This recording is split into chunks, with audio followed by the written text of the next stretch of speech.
said in taking things from Scripture would not be correct.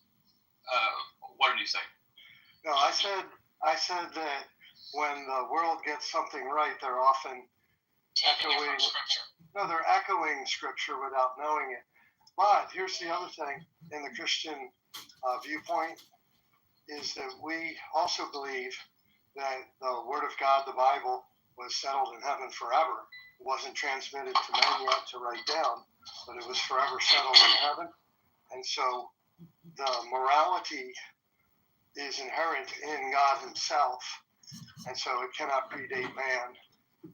And again, that's the Bible worldview. So if you deny the Bible, then you got your own wisdom that you think is better than the Bible. So we're basing it on the Bible. That's why it's called Ask a Christian here. So could it also be the other way around, that Scripture is echoing what human beings do, because it was written after what human beings do? Here's where I love what C.S. Lewis said about that. Can I jump in real quick? Then you can give us C.S. Lewis. So JCC, that's what I just said. That's the secular viewpoint, but the Bible viewpoint, we believe the Bible, and you might say it's circular, but the Bible viewpoint is that the words of God were settled in heaven long before God gave them to men to put down. So that's from our view, and it differs from the atheist view, of course, but at least you understand our viewpoint on it. Go ahead, Steph, and then I wanted to get something in and then call on some of the other people who have just joined. Go ahead, Steph. C.S. Lewis said, you would think that if man were to invent a religion, he would have invented something that was a whole lot more flattering and simple than Christianity. Christianity is like the rawest, most intense look at the evilest parts of human nature, and it unflinchingly does so. So I love how he says we would have come up with something a lot easier than this. Like Islam. And I would just wanted to say that, like, I'm not disputing, I'm not coming at this from like I don't know, like a religion, trust me, believe my God is true. I mean, just for the sake of this, I'm talking about just competing claims, right? So you don't have to believe our religion, you totally should, but you don't have to for this discussion. I was only approaching it from, let's look at the words on the paper, and by the words on the paper. So that's where I was talking about. So there shouldn't be any like, well, you would say that as a Christian, or you would say that as an atheist. I'm like, look, we can all say the same things if we look at the same paper. Like, your religious bent doesn't matter to be like, yes, we can correctly look at the words on the paper, no matter what we think of the claim. The claim is we appeal to a time before the world began. It's like, well, you say that as a Christian. Well, you would say that as an atheist because you're looking at the pages. Of course you don't believe it, but you would say, yep, sure enough, that's what the Bible says. But anyways, that's where I was coming from. Let's see. Felix, you've been up here for a little bit. By the way, I have like 10, maybe 15 minutes, and then I have to run because my child's phone broke through no fault of her own. I feel really bad. So like I talked her into getting a refurbished phone because that's usually what we do, and because it's way cheaper and like saves some money. So my other child did that, and through her own fault, smashed her screen, had to pay insurance to get it fixed. This child, I feel really bad because she got like a green line on her screen, just like when technology starts to die. So she's like, oh, I'm like, well, you got to pay for it. And then I started thinking, and I'm like, oh, well, maybe we'll pay for this because you didn't drop it, you didn't break it. It seems like it was just old phone going bad. So I'm like, I guess we'll pay for this because I feel bad that I talked you into getting a refurbished phone. Even though it saved you a bundle of money. Anyways, that's what we got to go do. And then my other kid's like, you made me pay for my phone. Why aren't you paying for hers? I'm like, okay, this is where it's like unique, customized parenting, right? You paid for your phone because you smashed it on your own power. We are going to bear this burden for our other child through no fault of her own. Her phone just cracked out. So I'm like, there is a difference. Can you imagine some sinner being like, God's unfair, God's unfair? It's like, look, we can see from our own parenting, we have a carefully crafted, customized relationship with each individual child. Is it any I don't know, I'm getting ahead of myself, but is there any reason why we should think it should be different from a God who created everything, having a unique, customized experience and relationship with each of his creatures? Anyway, side point. Felix, what's up, Felix? If you're there. Yeah, I just basically came up with, and Steph was speaking about the word seared, and I sent her a message, Steph. I don't know if you saw the message in Discord. I did.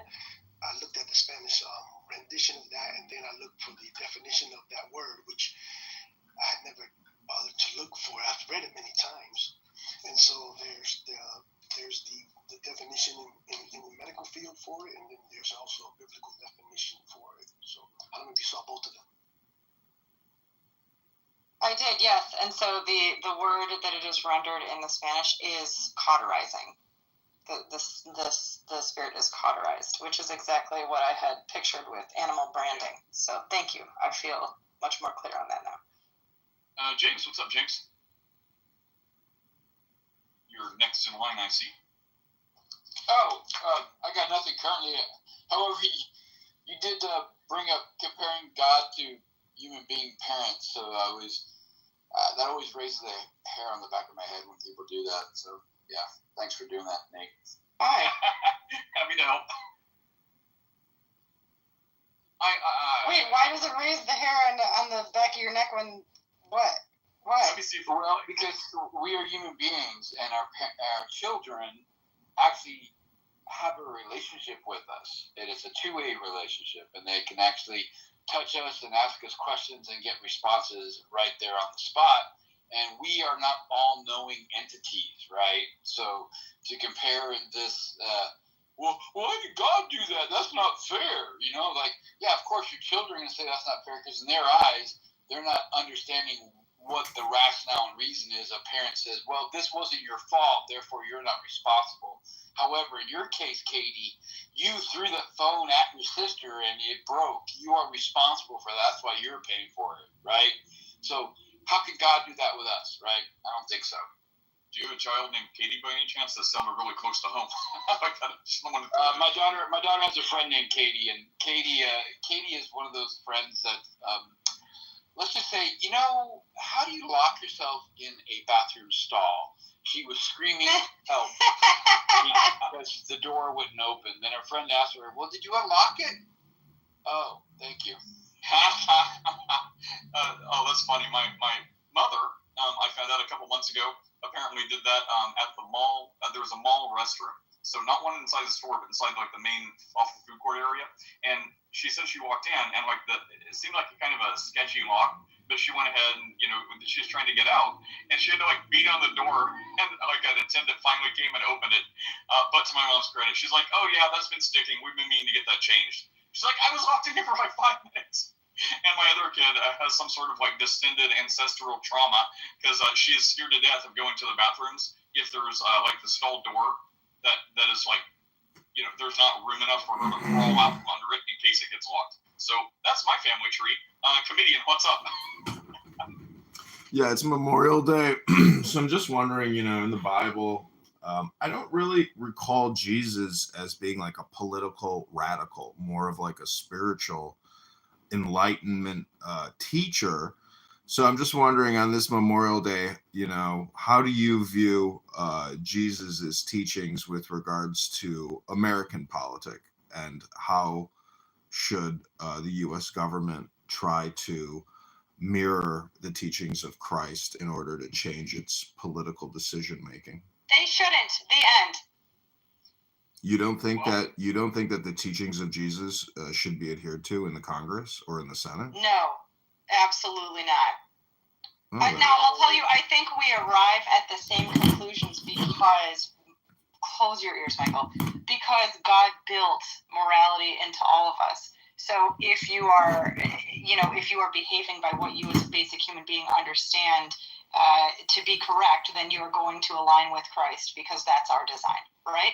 However, to see Christianity implemented in the United States government would be a horrible, horrific tragedy if we did that on a formal level, and we should not do that. I just said the I think teachings. Steph, you may have been, I mean, I get where you're going. I mean, many of us would make that same kind of argument, but I think it's kind of like, well, what we're just talking about, should they versus should we set up a theocracy? I don't know if that's necessarily where he was coming from, just to make that point real fast. But, you know, should Congress implement the teachings of Christ? Like themselves, right? Not like formal policy, but should they follow the things of Christ? Like, well, yeah, sure. it's like we were just talking. It's like, well, look, Michael and James and Random as atheists, you don't have to follow our religion to understand what it says on paper. You should, but you don't have to. So it's like, well, should Congress? Well, they should, but that doesn't mean you have to codify it into law. Is that kind of what you're saying? Like, just generally, comedian? Yeah, I'm not. That's why I brought up why Jesus wasn't super political. I mean, he said, "Give unto Caesar what is Caesar's." So I'm not calling for a theocracy. I'm just calling for frugality. Is really what I'm calling for. I mean, creating $5 trillion more dollars in debt, having 105 trillion in unfunded liabilities. I mean, these are not. Jesus was probably very frugal. So I'm just saying that there's a lot of things that Congress can do that has nothing to do with theocracy, but it deals more with common sense. Well, so I completely agree. I know Mark wants to say something too, but I will get to Mark and then I want to get to the others. But so first of all, should they? Yes. Are they? No. And yeah, Jesus seems largely not politically motivated. He does say, "Give unto Caesar what Caesar's." In the United States, we all are a little bit Caesar, according to the Constitution, if you believe we still follow that. And then the Bible talks about rulers and says no one's a ruler except what God allows or God appoints. And usually it's like, well, what about evil rulers? Congratulations, you are being judged. So there's a couple things like that. And then about frugality, yes, there's a lot of monetary policies, especially in the Old Testament, regarding the handling of money and not being debt. And, it says you're a slave if you're in debt. So the Bible advocates for not owing debts to people. And the last thing is, keep in mind, Jesus also allowed Judas to be in charge of the money bag, which he frequently stole from. So I don't know if that was to foreshadow something, or just to show how Judas is not such a great guy.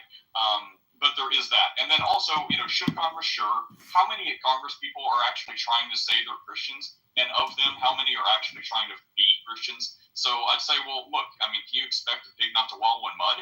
So if people aren't even claiming to be Christians or follow Jesus or claiming agnosticism or Muslims or, I don't know, some other religion, does it make sense why Congress isn't adhering to principles in the Bible? Because, 2/3 of Congress doesn't even espouse Christianity? So, it makes sense. They should. But, yeah. Mark, what do you want to say, Mark? I was just going to real quick point out one of the places I found where Jesus is teaching frugality is in the feeding of the 5,000. And at the end, he tells the disciples, gather up the fragments that remain, that nothing should be lost. And so you see good stewardship of resources and so forth. David, what's up? I'm going to try and move quick so I can get out of here. Cool. I'll address Michael's point and the question about secularism versus religious activity politically with a logical Christian assertion or two that can be understood quite secularly. So it says that Jesus Christ is the way, the truth, and the life. That means objective truth, scientific truth, the way that is good, generally speaking, the life that is desirable, generally speaking. Literally just the truth. Jesus Christ is all truth. So that you don't have to be like a fundamentalist to understand that literally. And in the same breath, to address Michael's point, what came first, the chicken or the egg as far as morality? In the beginning was the Word, it says, and the Word was God, the Word was with God. And so God being all things, literally, just the linguistic concept for all can be understood that way. The word of truth, the discernment that provides has always existed. And so people in Congress or whatever could understand things that way and do the right thing at all times, not being fundamentalists, but still being Christian in the sense that they adhere to the truth. Thanks, David. So since my name was invoked, just allow me just a couple seconds. But I want to go in reverse order. James said something spectacular that I have to thank him for. He made me think about something in a way I hadn't thought of it before. I'll put in a little tongue-in-cheek thought here. The idea of this kind of one-way relationship is interesting. And what I would say, as someone who has had to, been put in the unfortunate relationship where I've had to actually apprehend children from their parents, if if it was the case that this God was real and he was having, this relationship with people, God would be the kind of parent that I would apprehend their children from. Now, to what David said, which was really kind of interesting. So all the things that he said are quoted in the Bible. So this idea of objective is frankly silly, because the only way we interpret the world is through our senses, like reading the Bible, subject to interpretation, and we as subjects, that makes it subjective. So and I can't seem to get this point home enough, right? You don't have this objective thing you think you have, because you have to take it in through your senses. That means you interpret it through your senses. As a subject, that makes it subjective by definition. And if you want to claim that somehow it's different because it's a God thing, that I'd like to introduce you to the fallacy of special pleading. And that's all.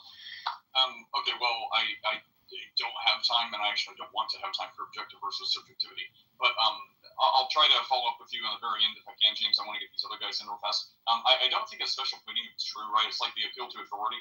Well, if you're appealing to authority that specifically has authority in the relevant area, it's not a fallacy of appealing to authority. You're properly appealing to authority. So it's like, well, it's not special pleading if you're special pleading to the singular God in all of existence. Anyways, Mr. Bridge, I got to hurry now. I'm running out of time. We'll try to get to you, James, if I have a second. Yeah, so just real quick. So I don't know who was speaking about it earlier, but just so many different conversations. I kind of probably lost the weight of what was being said, but something towards the line of that, you don't need a God. Societies kind of create themselves. I would submit that, and for them to even create these organized social structure, there's a framework that they are following in order to make that exist in the first place that predates their own existence. So there you have it. Thanks, Mr. Bridge. Rev, what's up?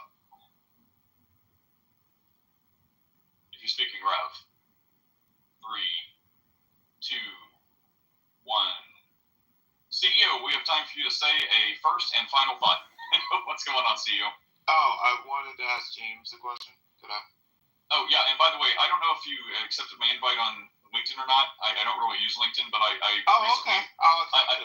I didn't see it. I'll accept it. Because I know you were following an account I had before, but I guess I posted too much of Jesus stuff, and they kept banning that account. And every time I would email them a fiery letter, and they're like, "Oh, we're sorry, it's accidental, my bad," and then unblock it. And finally, I just let it go. But I resurrected one of my old accounts. And I'm like, "Oh, this is better anyway." So I saw you were following the other account that kept getting blocked. So I followed you this. It's like, look, guys, Jesus is the only way. I'm sorry if you don't block me for that, I guess. But anyway, so look for that. Yeah, go ahead and ask James, and then we'll try to finish this up. So James, I would like not like a technical answer, but just like a super, super practical one. Why is appealing to authority considered a bad thing or a bad argument? Because Michael said that. Yeah, Michael said that. Oh, I'm sorry. Yeah. Whoever said it. Well, James, you do agree. I bet Michael would agree. Appealing to authority is not a bad thing, right? However, when I'll speak for myself, when I appeal to authority, it's on things that I respect their background in, right? So appealing to a scientist who has a extensive background in biological evolution, I'm going to appeal to their authority on that said topic, right? So there's nothing wrong with that. Yeah, and I would agree almost without caveat with what Jim said. So if I was to appeal to something Lawrence Krauss said on physics, that's not fallacious because he's an expert. If I was to appeal to Richard Dawkins on something he said on history, that would be fallacious because he's not an expert. And to the fact will,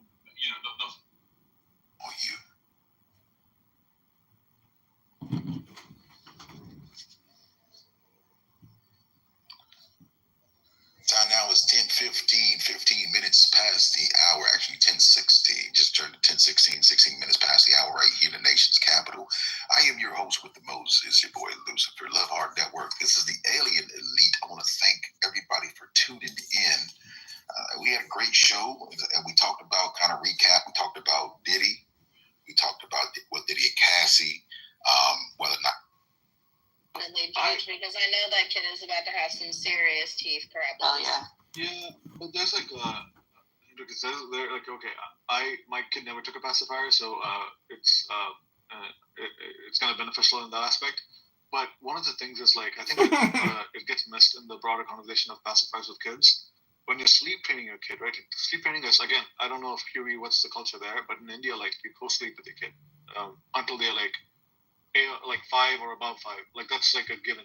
They co-sleep with your parents. But in America specifically, it's not the case, and people will move heaven and hell to let their kids to sleep train their kids. And one such way to do it is to use a pacifier.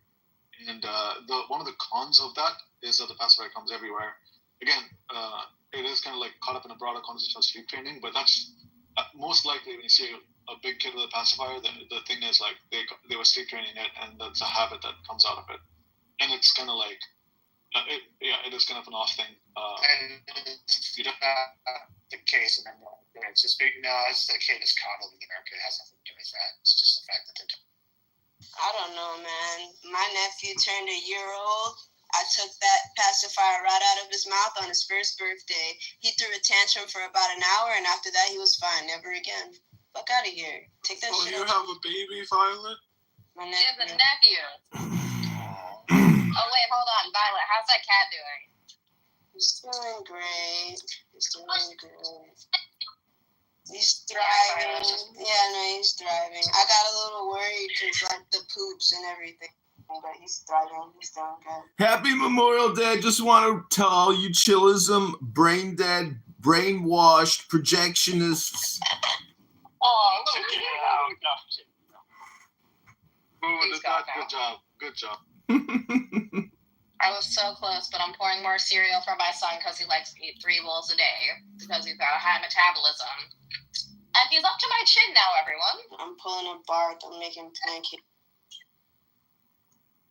So Rican, no shade on you. That bar is pretty low to begin. Oh, no, it's not. It's just, I mean, like, he's only 7, man. Like, can you imagine having a 7-year-old? I think what he's saying is that's not a tall 7-year-old. You're just short. I'm just saying chillism is toxic. You don't belong up here, sir. I just You don't belong. letting him up just so I can do it. Because I know he's about to do it. Like now, so just Smacking him like that was crazy. I'm just saying all communication is spam, and this room is nothing but a spam room. It's kind of fun, right? Like, it is kind of funny. No, legit. Yo, it's like giving someone hope. I'm sorry, John. I'm sorry. Oh, yeah, no, that's one of my favorite. I'm a terrible person. That was one of my favorite things to do when I was younger. Is say a boy would go to ask me on a date, and that's really no, I don't want to go with you. Sorry, you suck. It's so enjoyable, and I may be a sadist for that. I'm cool with that. Y'all can call me that. yeah, you're definitely going to help for that one. Sometimes I kind of like don't like the free speech. Oh no, after you can. Sometimes the free speech thing gets me. I'm like, yo, I know you got what free speech, but this person is just trolling, and they're not even being a good troll about it. They're just like making noise, and I kind of like sometimes leave the room when that happens because of the fact that it's not contributing to the conversation. No one for it. He finally kicked me. To help Angel with a netty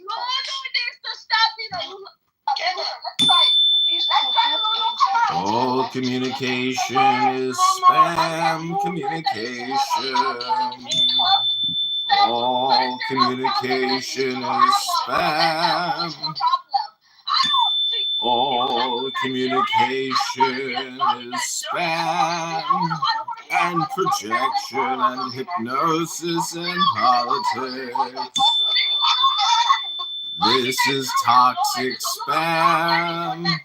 If you want to wake and bake, you should just meditate. This is toxic spam alert. This is toxic spam alert. This is toxic spam. What a waste of time. This is toxic spam and a waste of time. This is nothing but toxic spam and a waste of time. Enjoy your Monday and Memorial Day. Go out into the sun. You're gonna come. What a waste of time.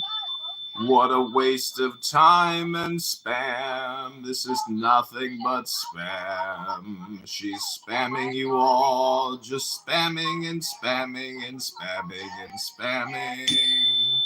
What a waste of time. On your dime, it's a waste of time. She's spamming.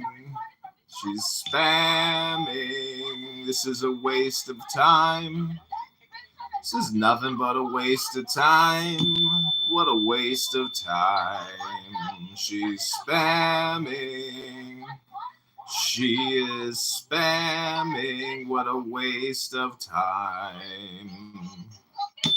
What a waste of time. She's nothing but a spammer. She's spamming. What a waste of time. What a huge waste of time this is. She's spamming. What a waste of time. What a waste of time. She's spamming. What a waste of time. What a waste of time. Stop spamming, everybody. What a waste of time. This is pathetic. This is so pathetic. What a waste of time. She's spamming. She's spamming. What a waste of time. Dude, They kicked me.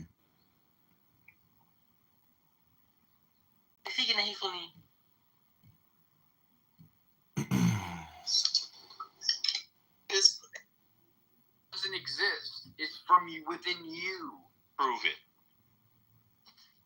Prove what? Exactly. I just did. Exactly. Oh, that's a gotcha. Ooh, Stu said something fucking intellectual. No, you didn't. So, how can the ego exist without the individual claiming to have ego or not to have ego? Prove that it doesn't exist without a person. It's Okay, the same argument. Hey, you can't prove it doesn't exist. I win. Arguing from ignorance. What an idiot. You don't seem to know how to conversate with people, JCs. I can conversate quite well, Day-Day. Thank you very much. No, you can't. Came in the room. It's Hold the conversation. Actually, no. I You don't think I said you can say communicate. You can say converse. You can say all kinds. So I still haven't heard an informative answer to what is it that you were interacting with, Stu? I thought he was an idiot. He is. So why do you want to have him tell you an answer? Yeah, see. Because it's entertaining. I'm tired of giving you knowledge, JCC, for free. I gotta start charging you, bro. Hey,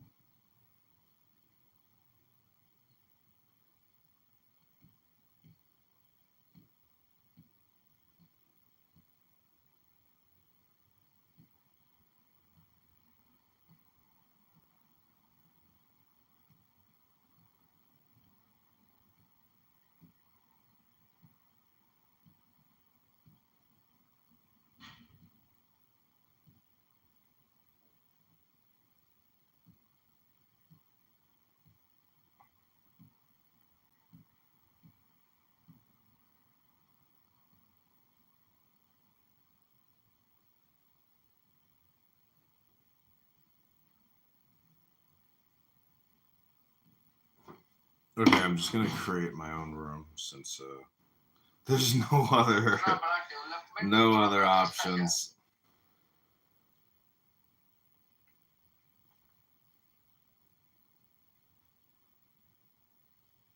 Hello? Welcome to the unrecorded room. public room. So you don't think that this is just toxic spam? What? You don't think that Clown House is like 99% toxic spam?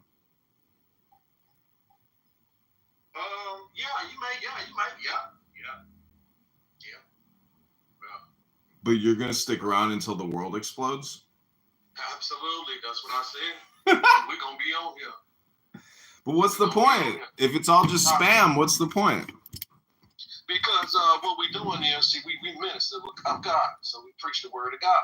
So therefore, we reproving, we rebuking with long suffering and doctrine. So therefore, we ain't going nowhere. So we ain't gonna run. There's got to be a better way, though. They gonna have to change to what they talking about, and they gonna have to change their way and how they serve God. Yeah, but there's got to be a better way, because then you just get eaten up in the crucible. Say it again. I said there's got to be a better way. I mean, you know, maybe if you're the green bean, that's the way. But if you're not a green bean, then you're subjected to relentless spam. If you got a green bean. Yeah, being a creator is basically like what, you know, God and Jesus is like. So it's better to create than it is to consume. I just made you a moderator in the room. I know, but I'm just trying to point out some, you know, observations. That's all. You know, well, you ask me a question or whatever, that's your answer there, you know. So, I mean, to each his own. Like I said, we gonna be on here, but this is just one part. I mean, we own everything, all the social medias, and throughout the world, you know, doing the same thing. You got toxic information and toxic spam on all social media places, not just here on Clubhouse. And we own all of them, and we're not going anywhere. Yeah, it's obvious. You know?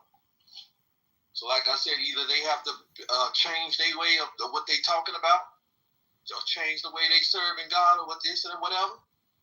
Well, what do you think about George? They move around. What do you? We ain't going nowhere. I don't know if you saw the Washington Post. Washington Post had a headline yesterday that said George Floyd was imprisoned and shot and killed by the police. And I mean, you know, he wasn't shot and killed by the police. So why would the news put out a headline saying that he was wrongfully incarcerated and murdered in prison by the police? Why would the Washington Post put out that type of toxic spam? That's a lie. So why do people lie? You know, I mean, you got people lying right now. Well, it's clickbait. That's what spam is. So I'm just saying Clown House is even worse than clickbait because it's like a milieu of people just randomly spamming each other to fill the dopamine deficiency in their system. You got it everywhere.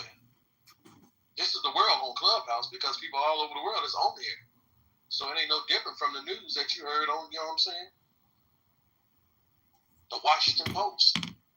No difference. Exactly. It's your choice whether or not you want to, you know, observe or ingest spam. You know, but if you don't, you have to have alternative activities, you know, that doesn't include spam ingestion. All right. Look, well, you know what I'm saying? We on here to let you know that Israelites are Israelites. You see, Vima, here we go. Here comes the toxic spam fire. They still exist. But what does the word Israel mean? What does the word Israel mean?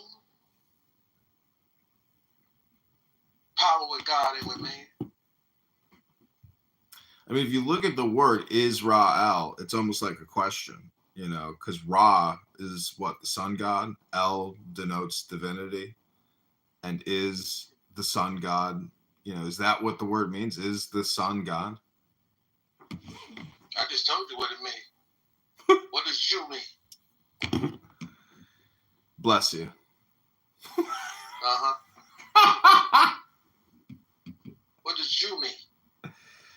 Jew asking me? What does Jew mean? What are you asking? What does Jew mean? Jew. What does it mean? You just asked me, what does Israel mean? What does Judah mean? I mean, it's people who come from the tribe of Judah. Okay. But what does it mean? I would say it's a little bit like the word bee. Like the word what? You know, like the insect bee. That's what it means? Maybe something close to that, yeah. Like a bug. So where's your source of information? My brain. That's what that means. My brain. I'm making it up. Toxic. Is there some toxic spam that you just came up with? I don't know if it's toxic, but it's spam. Oh, so that's some spam that you just came up with. See, that's why we on here to rebuke, but we ain't going nowhere. We're gonna be on Clubhouse rebuking toxic spam. See, either you got to change what you talking about, or change the way you serve God, or move around, because we gonna be here. Oh yeah, we know you ain't going nowhere. Absolutely is from the tribe of Judah. It's short for Judah. Well, what's the shepherd? Israel means power with God and with man, and Judah is Israel's son. You sure it's not like a nephew though? Say it again. So I mean, with Jews, I mean, what is the? What did you say? What did you say? I said, how do you know that it's not a nephew and not a son? Well, you just said if you know that you come from Judah, then you would know what you come from, what Judah come from. I know, but there's so many other tribes. You can't play like you again. Now you got this toxic spam game that you playing now. But you can't come over here and act like you don't know when you really do know, because your conversation is what actually exposes you. Ooh. It's gonna tell on you. Ooh. So the more you talk, the more we know about you and what you know and what you understand. Ooh. He got me, Beamer. He got me. Welcome, everybody. Peace. Welcome to the unrecorded room, the public room. If Israelites aren't Israelites, then Jews are not Jews. Ooh. Anybody don't understand that? Come on, ask a question. Break it down to you. So what is the Shabbos or the Shabbat? What is the what? What is the day of rest to an Israelite? What is the day of rest to an Israelite? I don't know what a day of rest to an Israelite, you know what I'm saying? But I do know the day of rest to the Lord is the seventh day of the week. The God of Israel.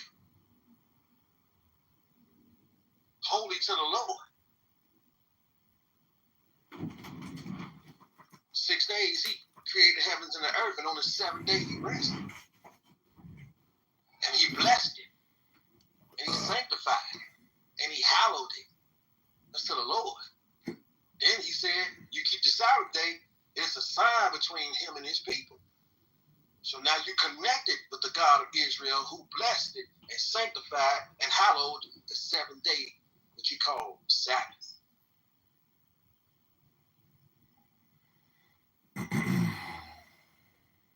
See how we don't let no toxic spam get by? We crush it all. Why? Because we the priest of God.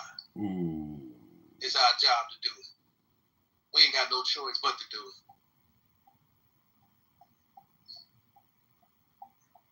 We got to bring all the people back to God. Come on back to the God of Israel.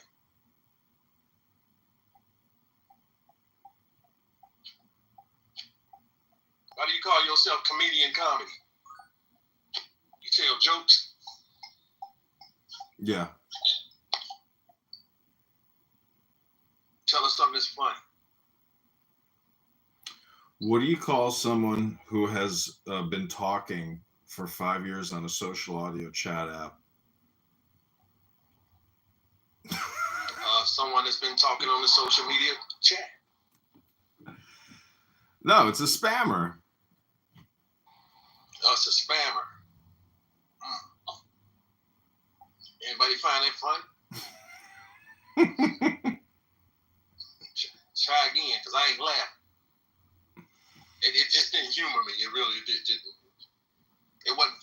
Okay, what do you call somebody who thinks they know everything and loves to hear themselves talk, pontificates and has an opinion on everything, but their takes are always bad and it's always spam? Well, I think that's just an opinion. No, it's a clown house user. It's a clubhouse user? Yep, clown That could house. be you. Do you think all communication is projection or hypnosis or spam or politics? No, I'm just concerned about the word of God. But still, your jokes ain't funny. I asked you for a joke. I ain't laughing yet. Peace, I got a joke. I didn't ask you for a joke. Come on. I ain't a comedian. Are you a comedian?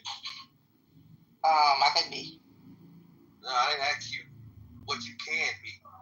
Okay, I'm a comedian then. I didn't ask you what you can be and what you can do. I can do it. I didn't ask you to tell a joke. I was talking to a comedian. He said I'm he's a gonna give you comedian. a funny joke. That's what I'm gonna do. A who? A funny one.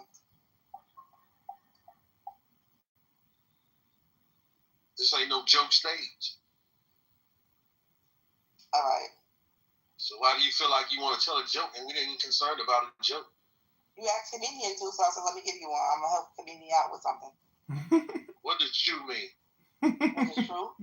What does Jew? Well, it's supposed to be shortened for Yahudi's. Who is that? You can find the name Jew if you want to find Jew. You can find that in the book of Esther. You believe in the book of Esther? What does Israel mean? Israel? It means one who wrestles with God. One who wrestles with God? It's two of them. One who wrestles with God and one who has power with man and God. Okay.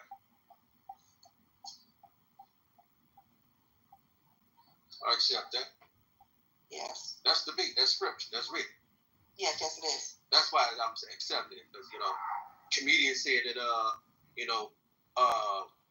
Clubhouse is 99% of spam and just I forget what's the term you use?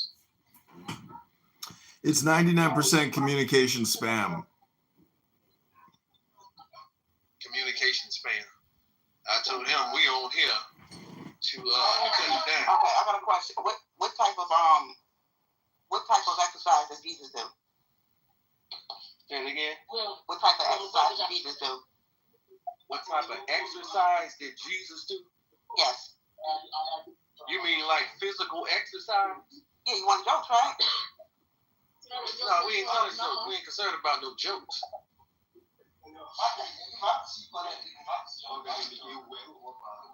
We ain't concerned about no jokes, especially about Christ and God of Israel. He ain't no joke. He will kill you.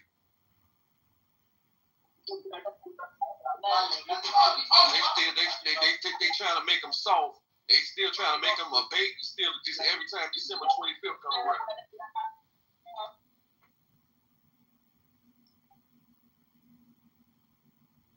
So we ain't concerned about no jokes. Again. What's up, Ezra? Shalom, shalom. How you doing, everybody? Peace and blessings to the room. What you need?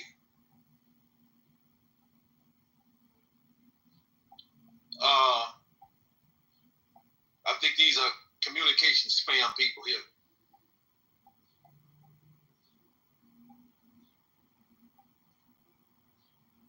Communication spam people.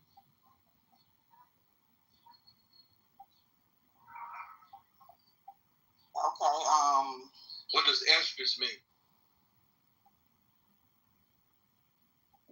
It's just a name. It's just a name. Like your name, Jacob, my name is Chris. But you don't know what it means. My name is Ezra. I can see, I can read that. I asked you what it means. You don't know what it means.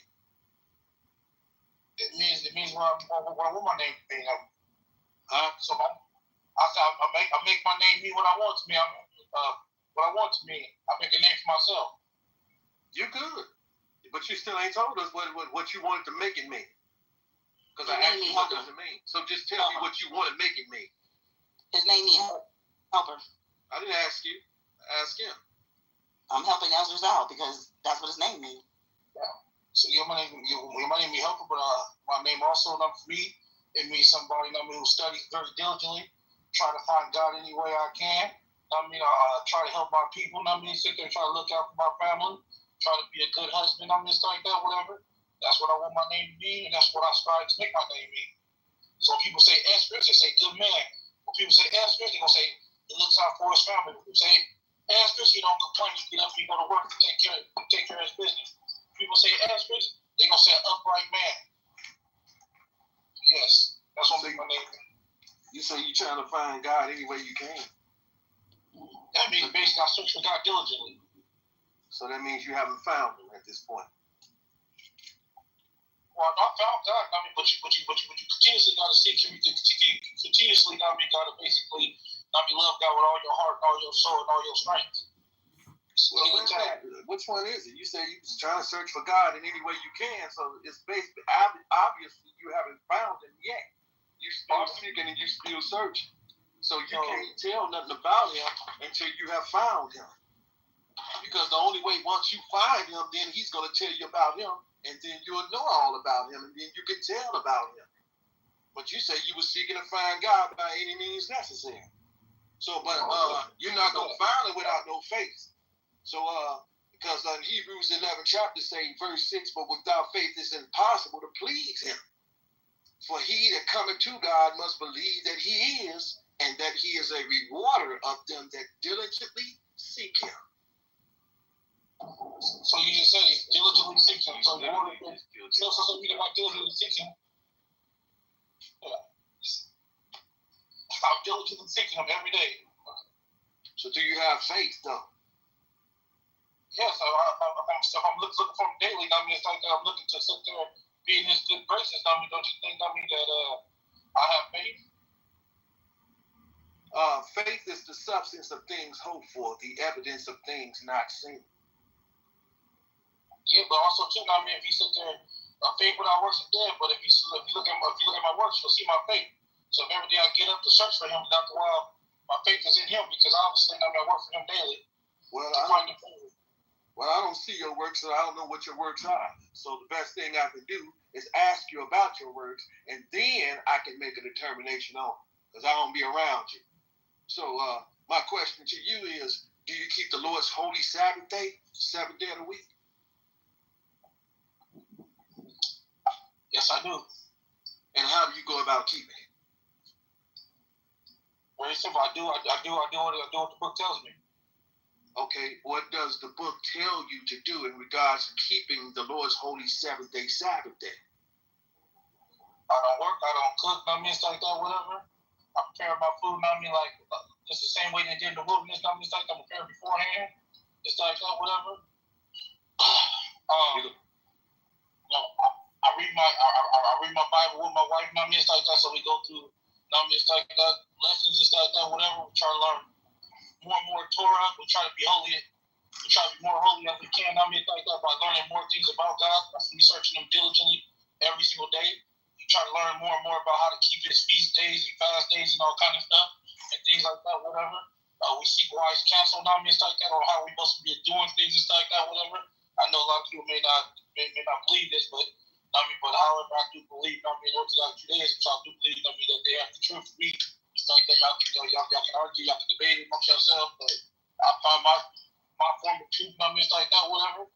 Teach his own, but at the end of the day, it's like that, I believe, I want some roots that at least date back somewhere.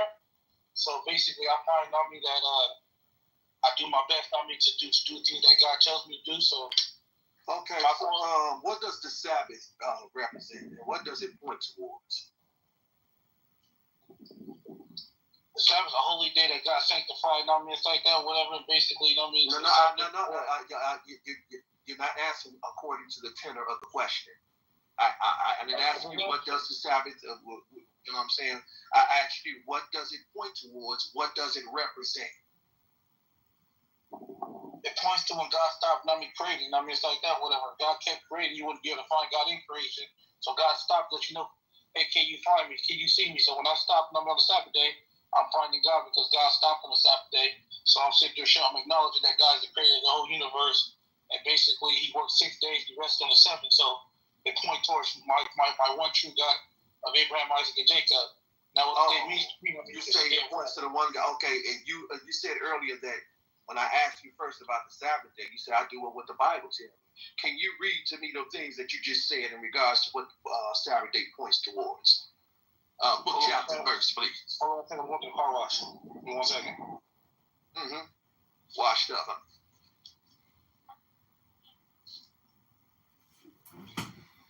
So let me ask you, Jacob. I mean, you got your opinions, you got your education, but do you have peace in your life right now? I have no opinion.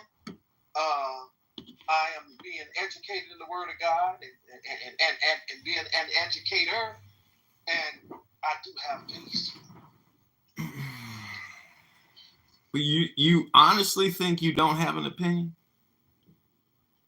I don't have an opinion at all. So what is an opinion, though? I do have an opinion, but you wouldn't want to know my opinion. My opinion don't matter. It don't matter. But you do have an opinion. Yeah, everybody got an opinion. Everybody can have an opinion, but it wouldn't matter if I gave you my opinion. Is that your opinion right now about your opinion? No, that's the actual fact.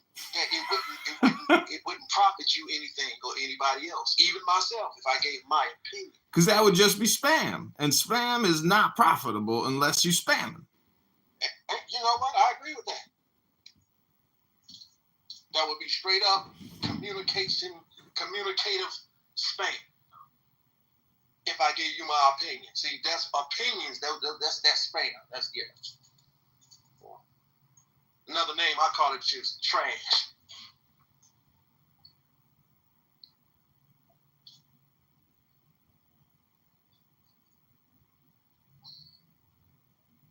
So, extras, after you get squeaky clean, I need you to give me the book, chapter, and verse.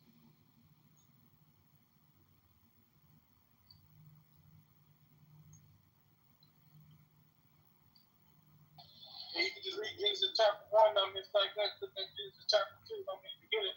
It lets you know what day God hallowed and sanctified. So if you want to know what day that God stopped following his work, that was on the seventh day.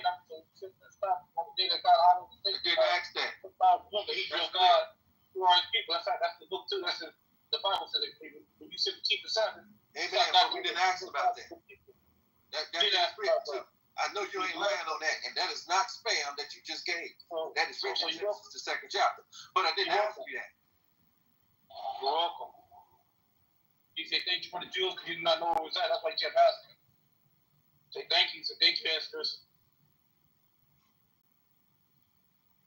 Go ahead, thank you. Say thank you, Esdras. Thank you for what? Because I told you something you did not know because you asked me for something that everybody should know just for their basic studies. That means you didn't read the beginning of the Bible. You must have just jumped right to Matthew and then read Genesis. No, I asked you. Dr. Australia. Oh, Dr. Australia. I was telling Nora Bandura about your PTR yesterday. She feigned any type of interest. She didn't really care. I don't know. Has she seen your PTR? Because I think it would be like soul crushing, to see that reminder of just the sweatshirt itself. Not even the hair or the face, but the sweatshirt alone is enough to get that, F rating in the bonds market. It's just my opinion, but what do I know about opinions? Everyone has them. Apparently, everyone has what's called opinion. Maybe that's why I say all communication is just opinion. Well, really? Duh. So I was supposed to go meet this. Then someone picks up my bed, and then another pick up any chance we could meet. Yeah, absolutely.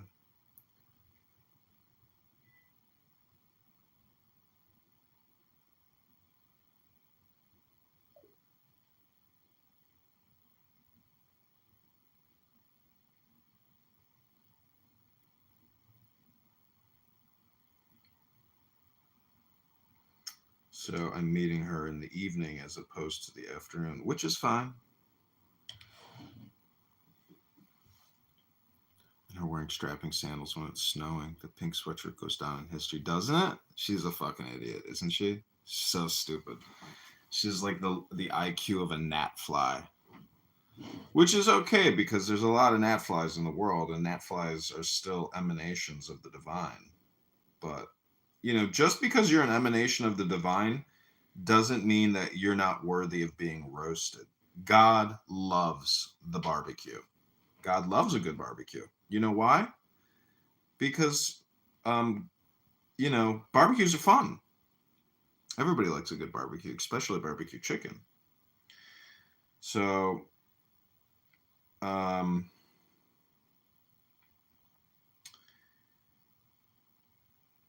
yeah, barbecue roast, you clown.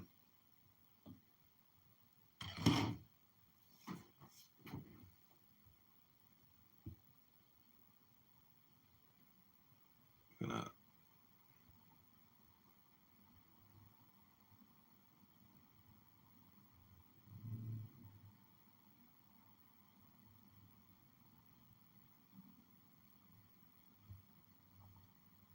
It's a really nice day out here in Chicago.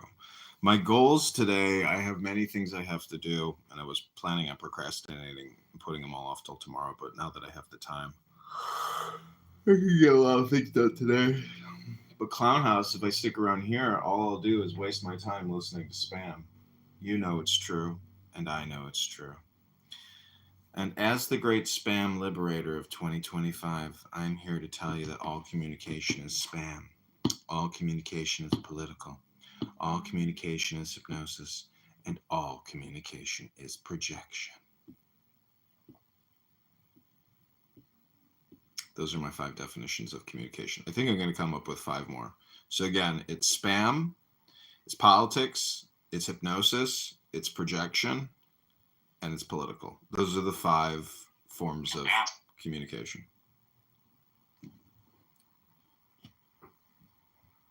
You like my definition, Bima?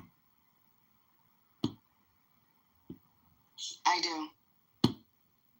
So once you know that you yourself are an originator of spam, of hypnosis, of projection, of politics, what are you going to do about it? Are you going to choose wisely?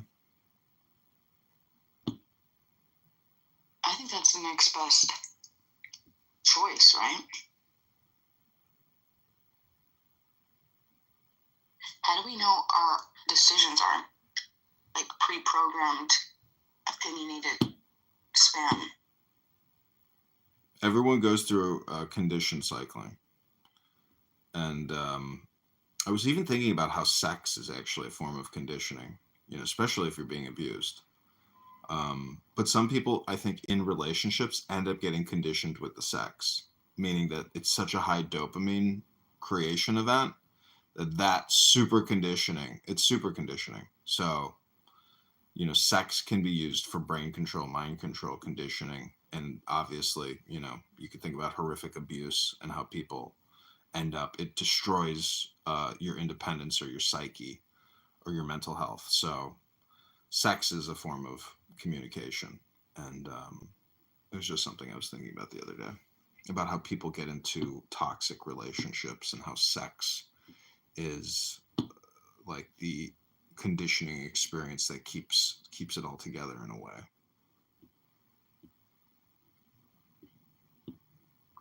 Yeah, definitely see that perspective. Also see the opposite. Exactly, yeah. Yeah. It's like the most connected thing that you could possibly do to get as close as to somebody that you love, to share that intimate moment. So, but I see what you're saying. And it could be really healthy if it's used in the right way. And I guess it could be really unhealthy, just like anything, right?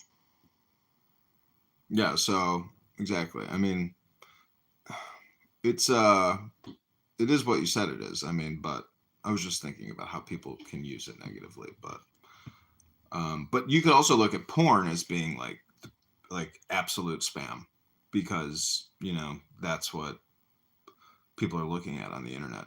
A very large percentage of people. I mean, they're masturbating to it. They're looking at it. They're creating it. They're distributing it. So porn is like a form of, it is communication spam. It's like the most, one of the most powerful forms of spam. Anyways, happy Memorial Day. I'm not sure that that's supposed to be happy. Why, Memorial Day can't be happy? Don't you know the verse from the book of Luke? I read it this morning. No greater love can you show your friends than laying down your life for them. Oh, your life for them, yeah. I don't think that that's what makes me unhappy about Memorial Day. The way that you view communication, I'm surprised. Well, I don't want to make assumptions, but to understand that communication can happen this much between just people, right? Why would it not happen with power structures? Why wouldn't it happen power structures whose intent and goal is to control? I feel that a lot of the soldiers that did what they did, I mean, you know what? I'll ask you, do you want to hear my opinion on this or no, not really? I don't know, is it the 1% spam?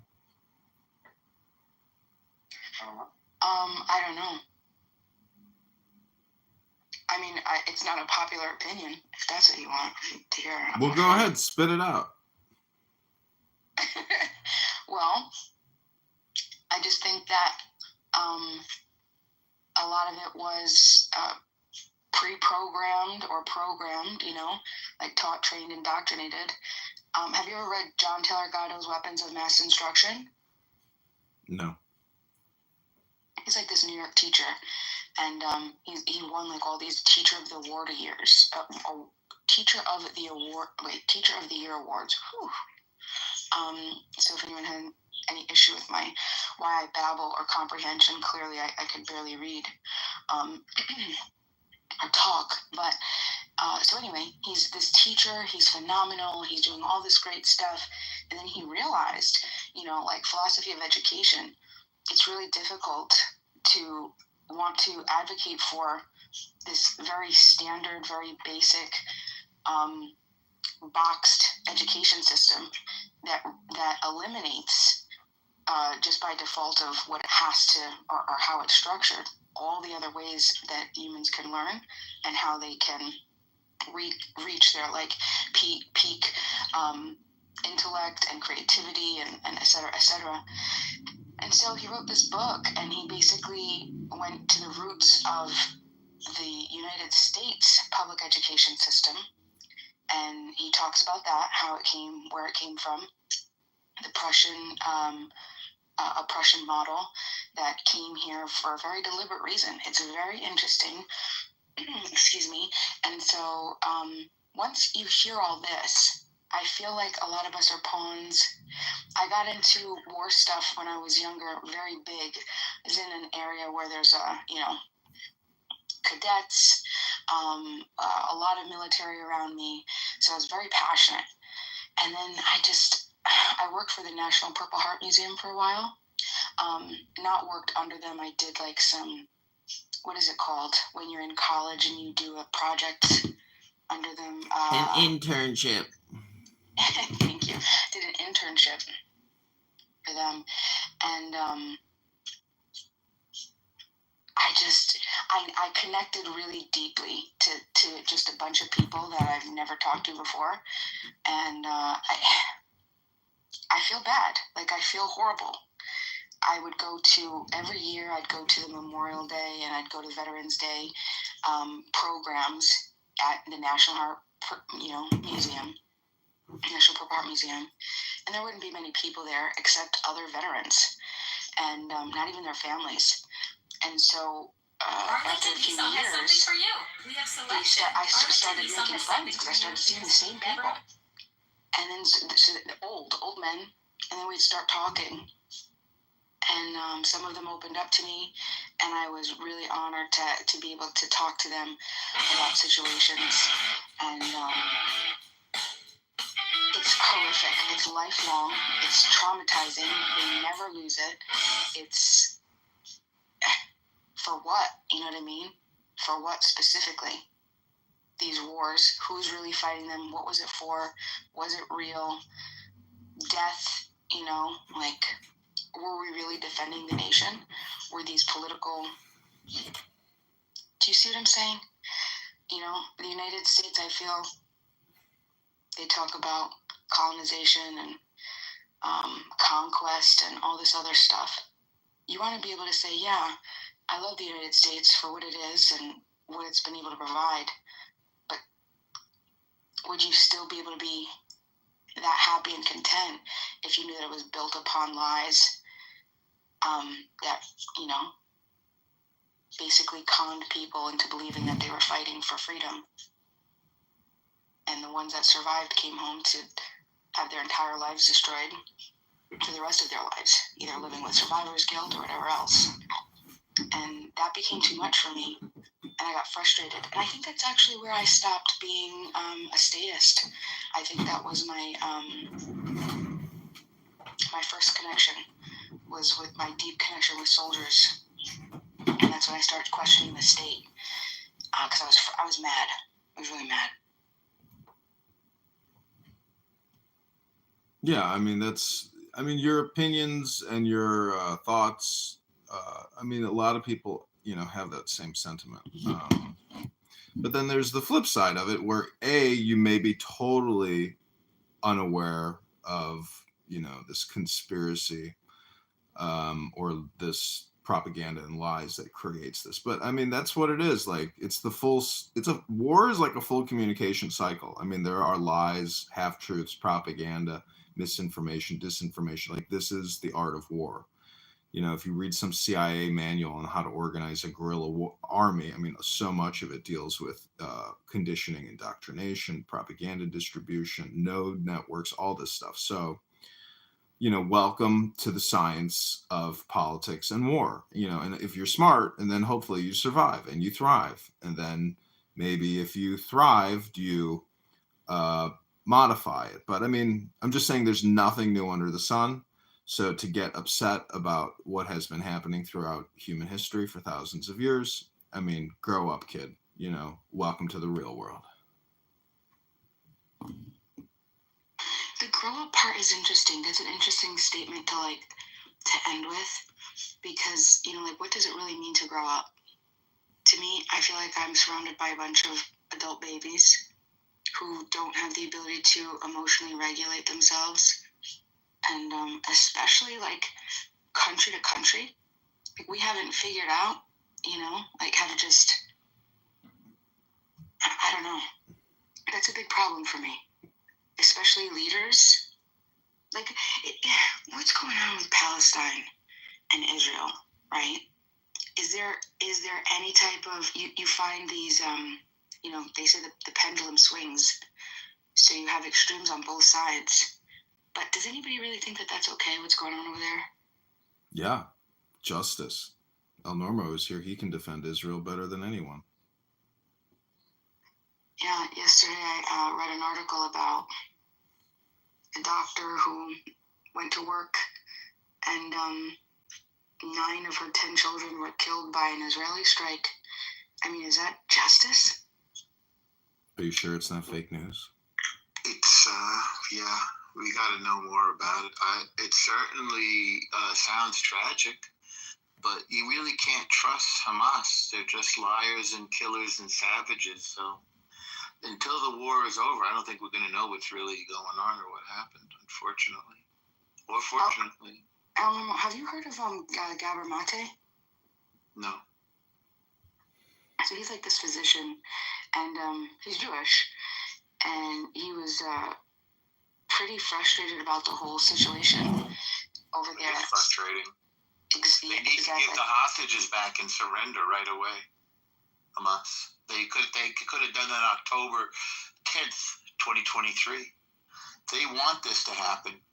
If they didn't, then they'd surrender and give the hostages back.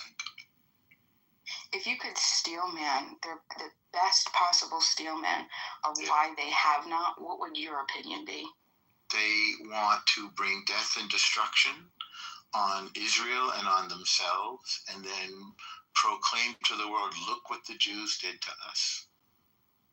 They want to rile up the Jew haters. They are savage, suicidal, maniacal, barbaric murderers with no God. That's my steel man of their position. Very interesting. Thank you. Yeah, Gabor Mate, he decided... Gabor Mate, yeah, I know who that is.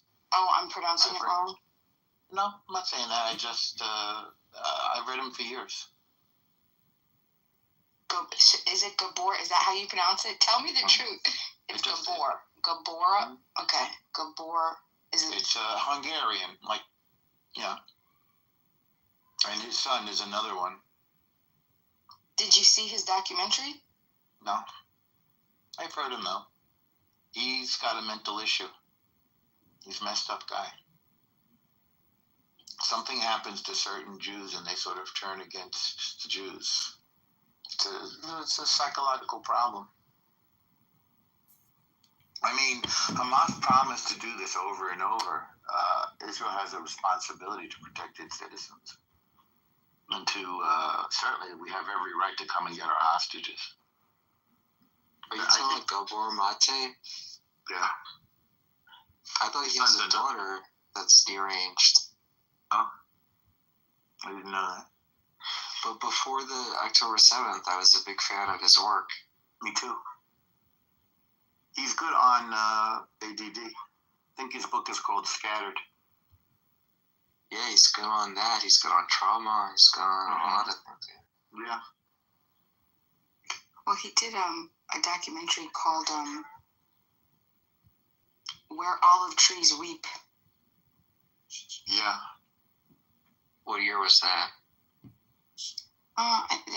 It's after October 7th, so it's between then and a few months ago.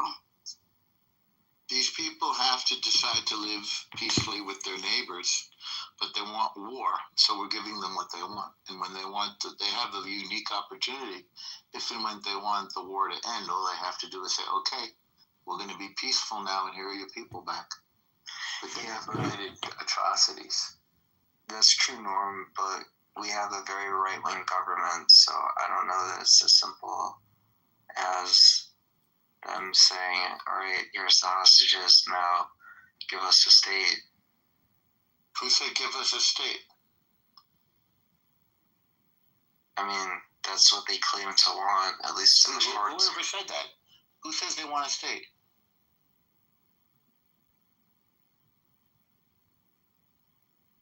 I mean, what they want is to destroy Israel. But They've been offered a state numerous times and rejected it, which is baffling.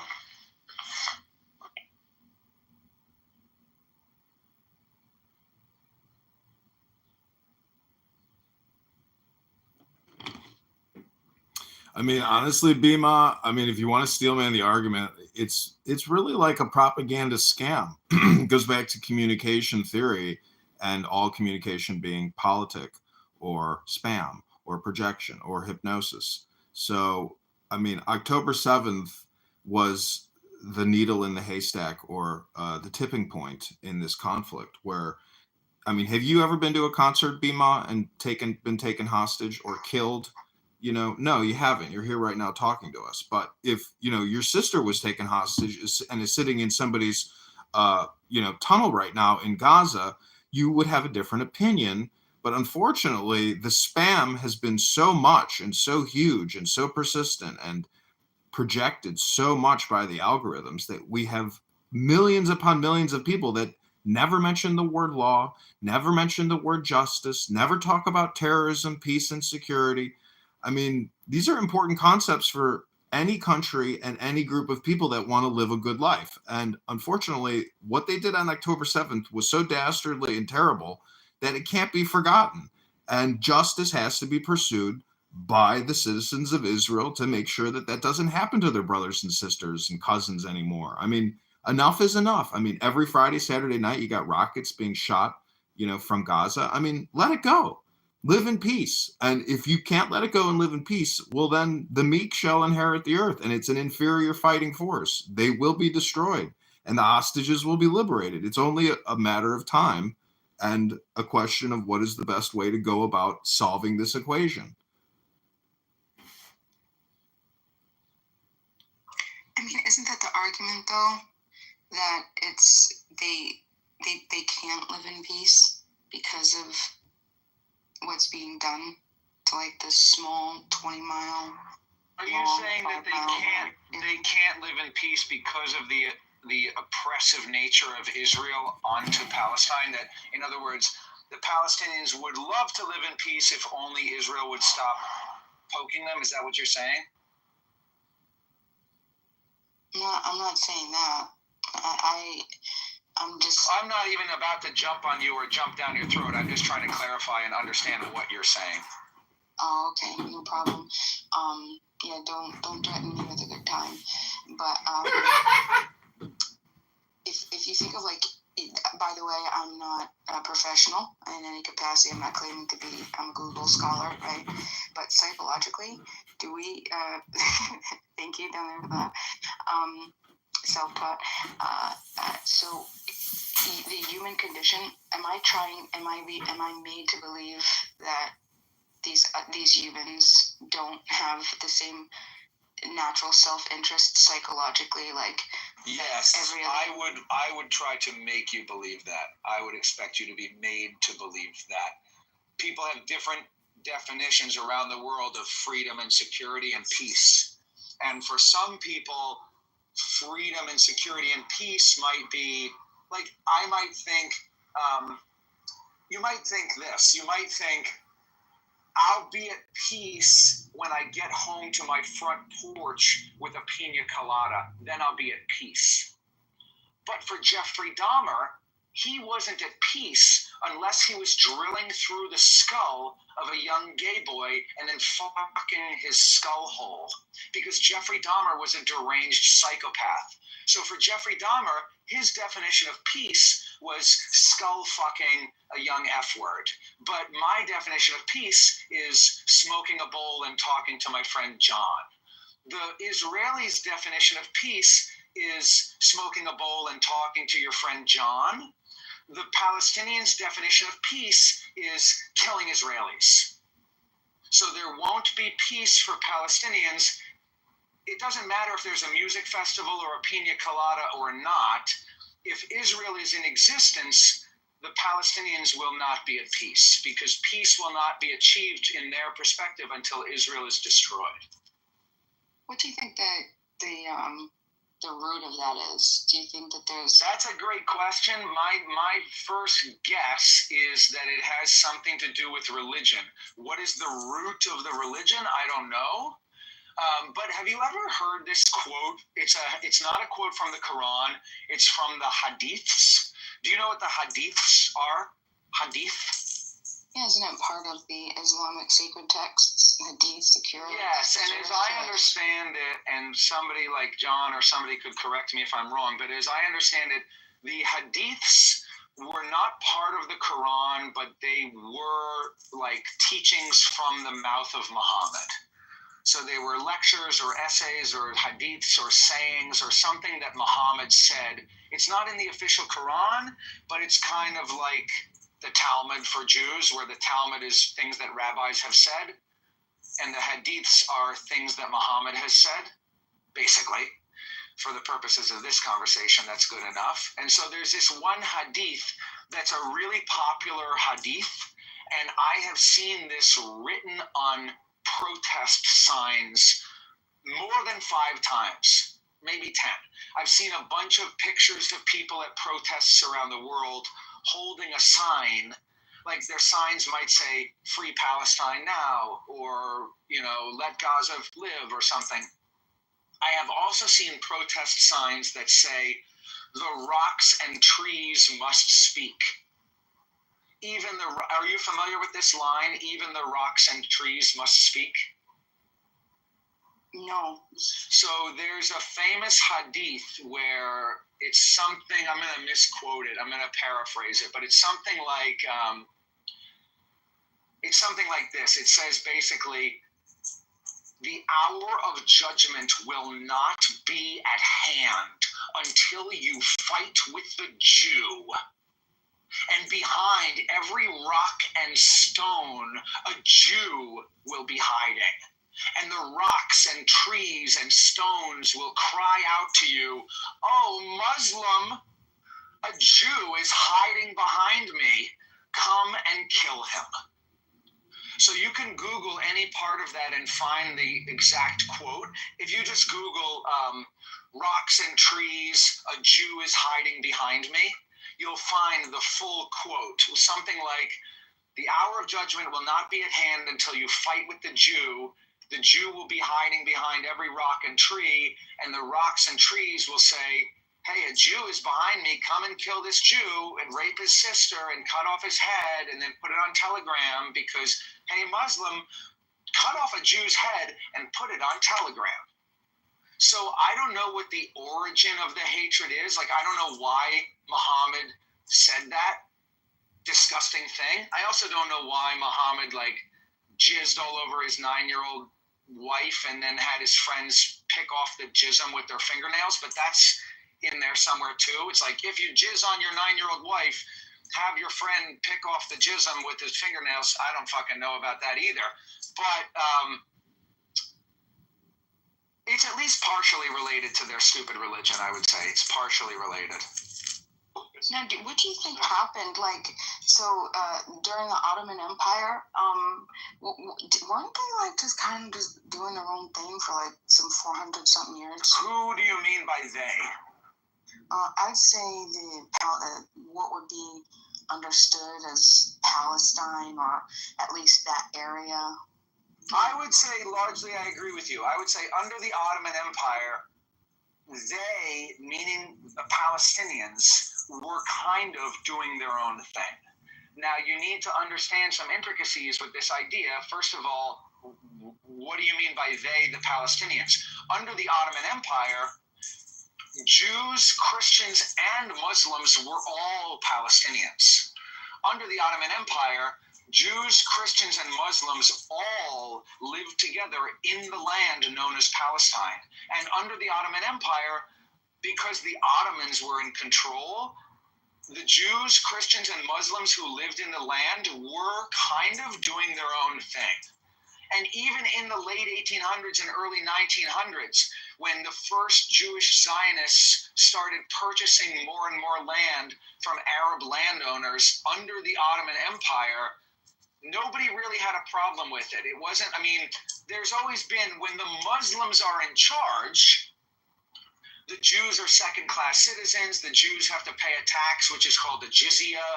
Jews could be subject to random violence or expropriation of their funds or possessions or some sort of other oppressive bullshit when the Muslims are in charge.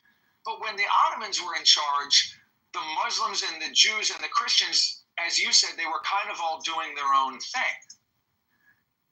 The issue was when the Ottoman Empire collapsed, the British took over, and then the British wanted to relinquish control. So the idea that was devised was the British was going to relinquish control, and they were going to have split the land in half. It was going to be half Israel over here for the Jews and half Palestine over there for the Muslim Arabs and for anybody else who didn't want to be part of Israel. The Christians probably could be part of either one. If they didn't mind living in the Jewish nation, they could be part of Israel. If they didn't want to be part of a Jewish nation, they could be part of Palestine. And it really would have been fine.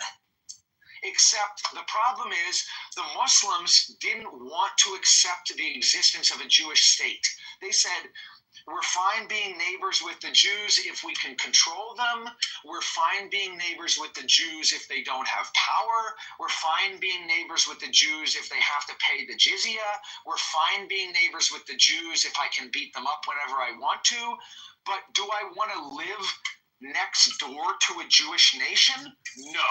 I'm fundamentally opposed to the existence of a Jewish nation, and I'm going to stop at nothing to block or destroy the Jewish nation. That, I think, is when they went from doing their own thing to fighting, was when the Jews wanted to make a Jewish nation. The Muslim Arabs said, no, we don't want you to do that, and I'll kill you if you try to do that. I'll kill you. That's what I think.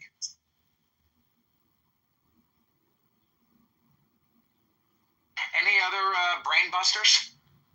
Do you are you a free will or determinist type fella?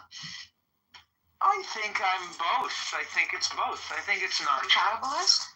I had never heard that word before, but sure. You know, my friend John Kitover loves to say this beautiful thing, which is that there's not a speck of dust out of place in the whole universe.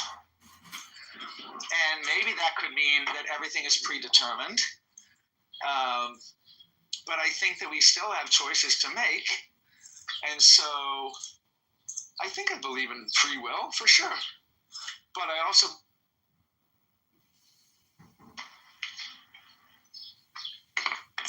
What are we making a free will decision?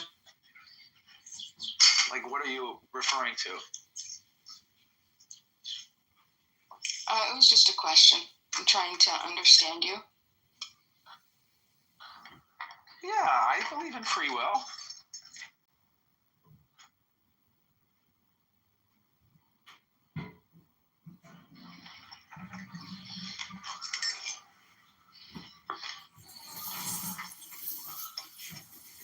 You know, what's the most fucked up thing about war is, and even death, is that, you know, Bima, you're concerned about some innocent child in the Gaza Strip. I mean, but can you even tell me the names of 10 people that died on 9/11, died in Iraq, died in Afghanistan? No, you can't. Nobody knows the names of any of these people when they're dead. When you're dead, you're dead.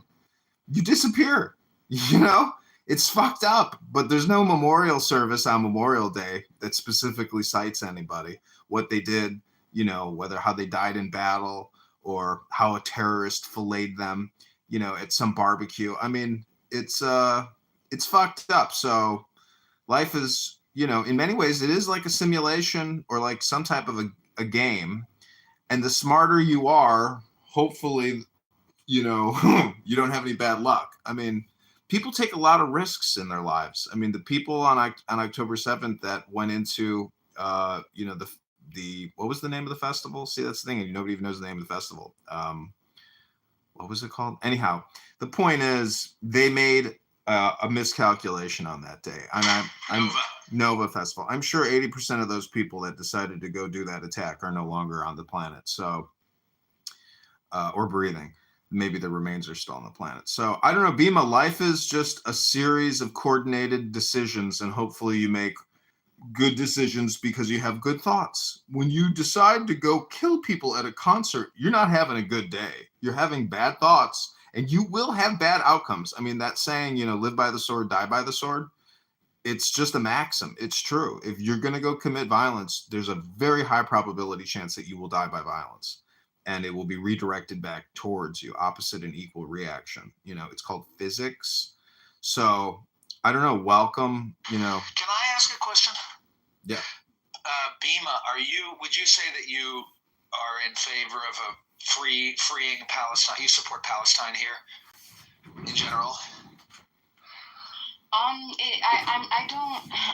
don't like to move in collectives, but what I don't support is the murder of innocent people. So then, if you don't support the murder of innocent people, I would think that you would wholeheartedly support Israel in their attempts to remove Hamas from power, because Hamas very much believes in the murder of innocents. And Israel is very much opposed to the murder of innocent people. So what's confusing is a lot of people say, I don't care about Israel, I don't care about Palestine. I just am opposed to the innocence, to the indiscriminate slaughter of civilians. If you're opposed to the indiscriminate slaughter of civilians, you should be opposed to Hamas, and you should be generally supportive of Israel's mission to remove Hamas, because Hamas kills civilians. So, like on purpose, on purpose. So that may be true. That may be true. Okay. My issue is how many people died on October 7th? I think like 1,200 or 1,300 or something like that. And how many people have died in Palestine since October 7th? Well, yeah, but I mean, do you think that Israel is wrong simply because they've killed more people? Yeah, I do. Wait, do I think they're wrong because they've killed more people? Not just killed more people. It's a more innocent people. Let me ask you this. Yeah. I was trying to think of like an analogy, and I just got one.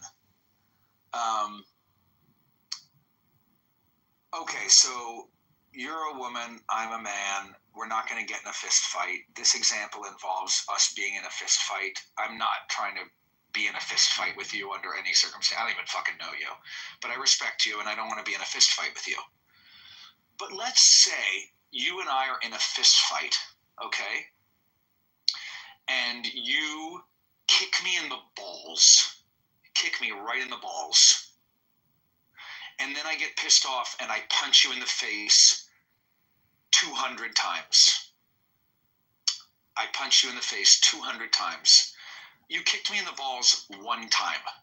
Which of us fought with more honor? See, but that's just you and I.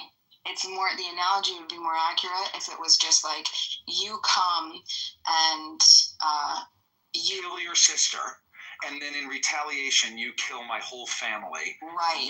Which one of us is to blame for that? Right. That's you. This is where the collective. I think that the collective idea is it's a disease, and it's used specifically to hijack morality, to sort of allow people to feel the escapism of being able to not want to take the accountability of killing an innocent person. If you've killed an innocent person, I don't care who or what has happened around you. You have killed innocent people. That is, you need to be held accountable for that. That is you. Here's another analogy. Maybe this is better because it doesn't. Okay, rather than you kicking me in the balls and me punching you 200 times, what if we're in a classroom together and you are sitting behind me in the classroom and you are flicking my ear? You flick my ear, flick my ear, flick my ear, flick my ear, flick my ear, and then I turn around and smack you in the face. I would go to the principal's office, and you might even not have to go to the principal's office because all you did was maybe even not even flick my ear. Maybe you're like bouncing your chair, and you're rattling my chair. I'm like, stop, stop. Finally, I turn around, and maybe I don't even smack you in the face. Maybe I yell at the top of my lungs, fucking stop. What the fuck is wrong with you? Fucking stop. I disrupted the class. You did not. All you did was kind of needle me. And so the way this compares to Israel and Palestine, I think, is that the Palestinians are like sending rockets, sending rockets, sending rockets, sending rockets, sending rockets. These rockets are not hurting anybody for a variety of reasons. Number one, they're shitty rockets. They just lob them randomly into the heart of town, indiscriminately targeting civilians. They don't care who they hurt or kill. They just hope that the rocket fucks somebody up. And also, so it's a shitty rocket. It's not targeted. And also, Israel's full of bomb shelters. And they have the Iron Dome. So when the rockets come in, the rockets are not really doing as much damage as one Israeli rocket. But the thing is that you don't really understand is there are rocket attacks against Israel like pretty much all day, every day. I mean, I have a siren app on my phone that goes off whenever a rocket is targeting Israel.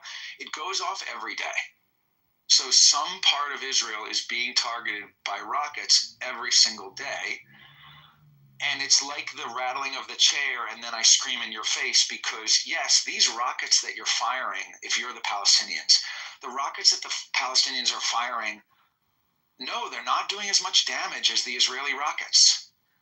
But, there's a question of who started it, and there's a question of who's keeping it going.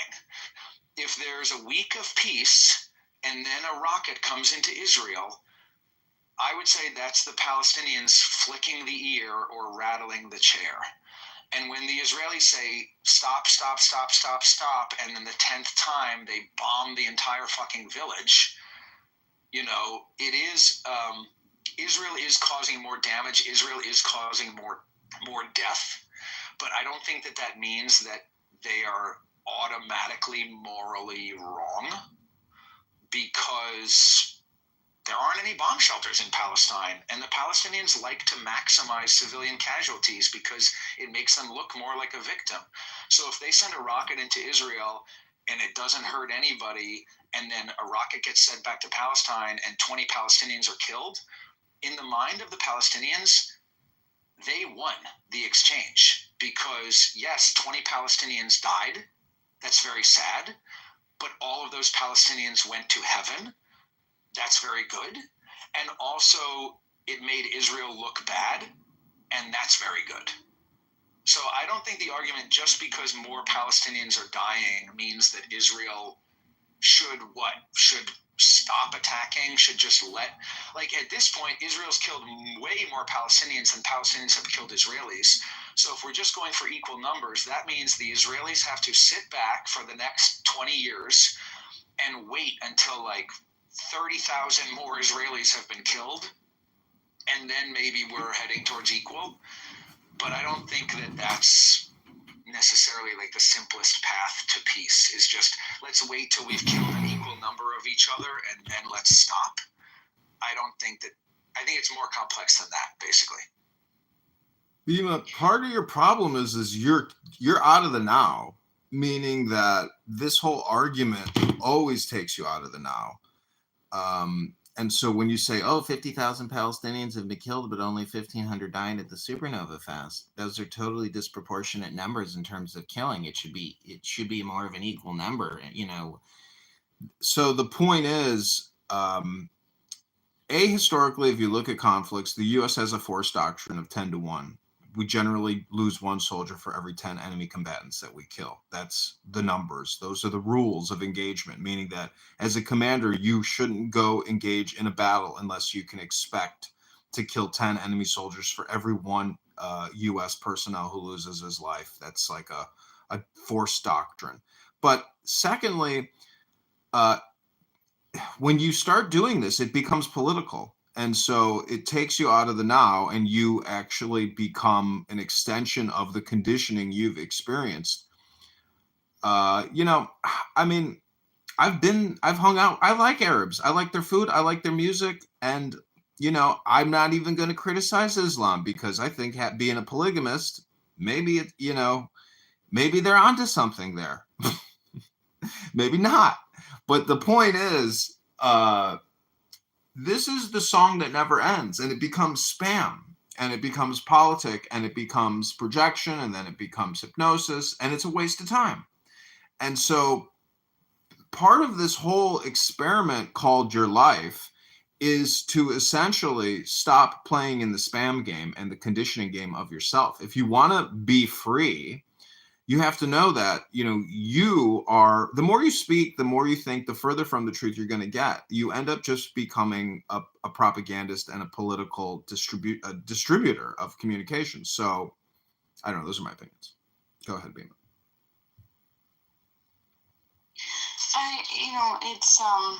I believe that everybody has the right to self-defense, 110%.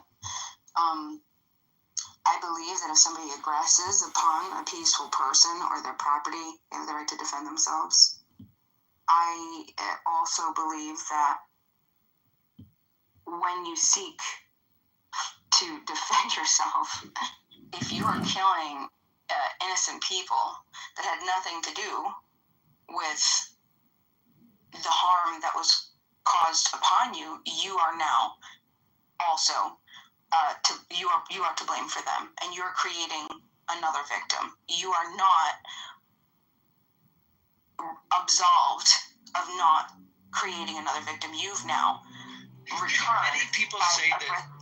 Many people say that October 7th was an act of self-defense, and what it literally was Palestinians attacking Israeli civilians because they're mad at the existence of the state of Israel. If they were only attacking Jews, that would be one thing, but that's not what happened. They drove through towns and they entered people's homes at 7 a.m. and killed them in their homes. Random people. Like, imagine if some home right now and shot you. Like, that's what it would be like. And that's not self-defense. Going into somebody's home while they're chatting on Clown House with John Kitover and shooting them is not self-defense. That's an act of aggression. So that's why the Israelis are so mad at the Palestinians, because the Palestinians keep attacking indiscriminately, but they're claiming that it's self-defense. It's absurd. Well, I actually was coming from the place of Israel when I said self-defense. So absolutely, I agree with you when these people came and harmed and killed innocent Israelis. That you can't consider that self-defense. That's absolutely victim creation. You are creating. You are a murderer. You are an animal. You are barbaric. You have reduced you've removed yourself from the moral calculus. You no longer are eligible for rights reciprocation, and whatever happens to you, so be it. But now tell me what happens when Israel goes to defend itself, and instead of getting the people responsible, then go and create and harm other innocent beings. You are doing the same exact thing. And this wasn't done, we're talking 1,200 people were slaughtered. That if you think one person, being an innocent person, being killed is wrong, how can you justify it happening over 40 October 7th happening to Palestine? It didn't have. You're talking about 1,200 people on October 7th, and then you're talking about every a couple times every month, 41 times. Bima. 41 times. That's how many 41 October 7th have happened in Palestine. Bima, there's just a word that you're not using, which is war. I mean, you have to really think about the word. What is a war? I mean, the Tao Te Ching says, which is a Chinese book of philosophy, it says that war is a funeral procession and opposing sides are technically observing funeral rites. So, again, just saying 40 October 7th has happened upon the people of Gaza or, Palestinians. It's a funeral procession, and eventually the hostilities will subside, and it will get hashed out, like it will get worked out. But unfortunately, when you're trying to kill a terrorist, and it's in a very densely populated area, you have to still pull the trigger, even though innocent people are going to die. I mean, you can't win unless people die. But it's not even about winning. It's about recognizing the fact that this is all bullshit. All violence sucks. There's no disagreement on any of these fundamental, things about living the good life, which is a life of nonviolence. So you just have to understand that you're hyper conditioned to be on one side of the fence when you shouldn't actually. The best place to be is on the fence post, where you're just the observer and you don't have an opinion on the matter. But that still doesn't change what war is, what the word means, what history is, what anger is, what justice is. There's just so many components to this that I think that the worst aspect of this whole thing is really a lot of the people on the outside in the world, outside of this small area of the planet, are spending so much of their few moments of breath on this life even talking about it. So it becomes all spam. And until you realize that, you can't actually even hope to change the equation over there. You may become a propaganda distributor and think that is impacting some kind of change, but it takes away from your life. So The saying is, if you want to improve the world, you improve yourself. It's the most fundamental way to change the world is to change yourself, which is really only through education or physical fitness. So again, go read a book and go to the gym, fatties. I am complete.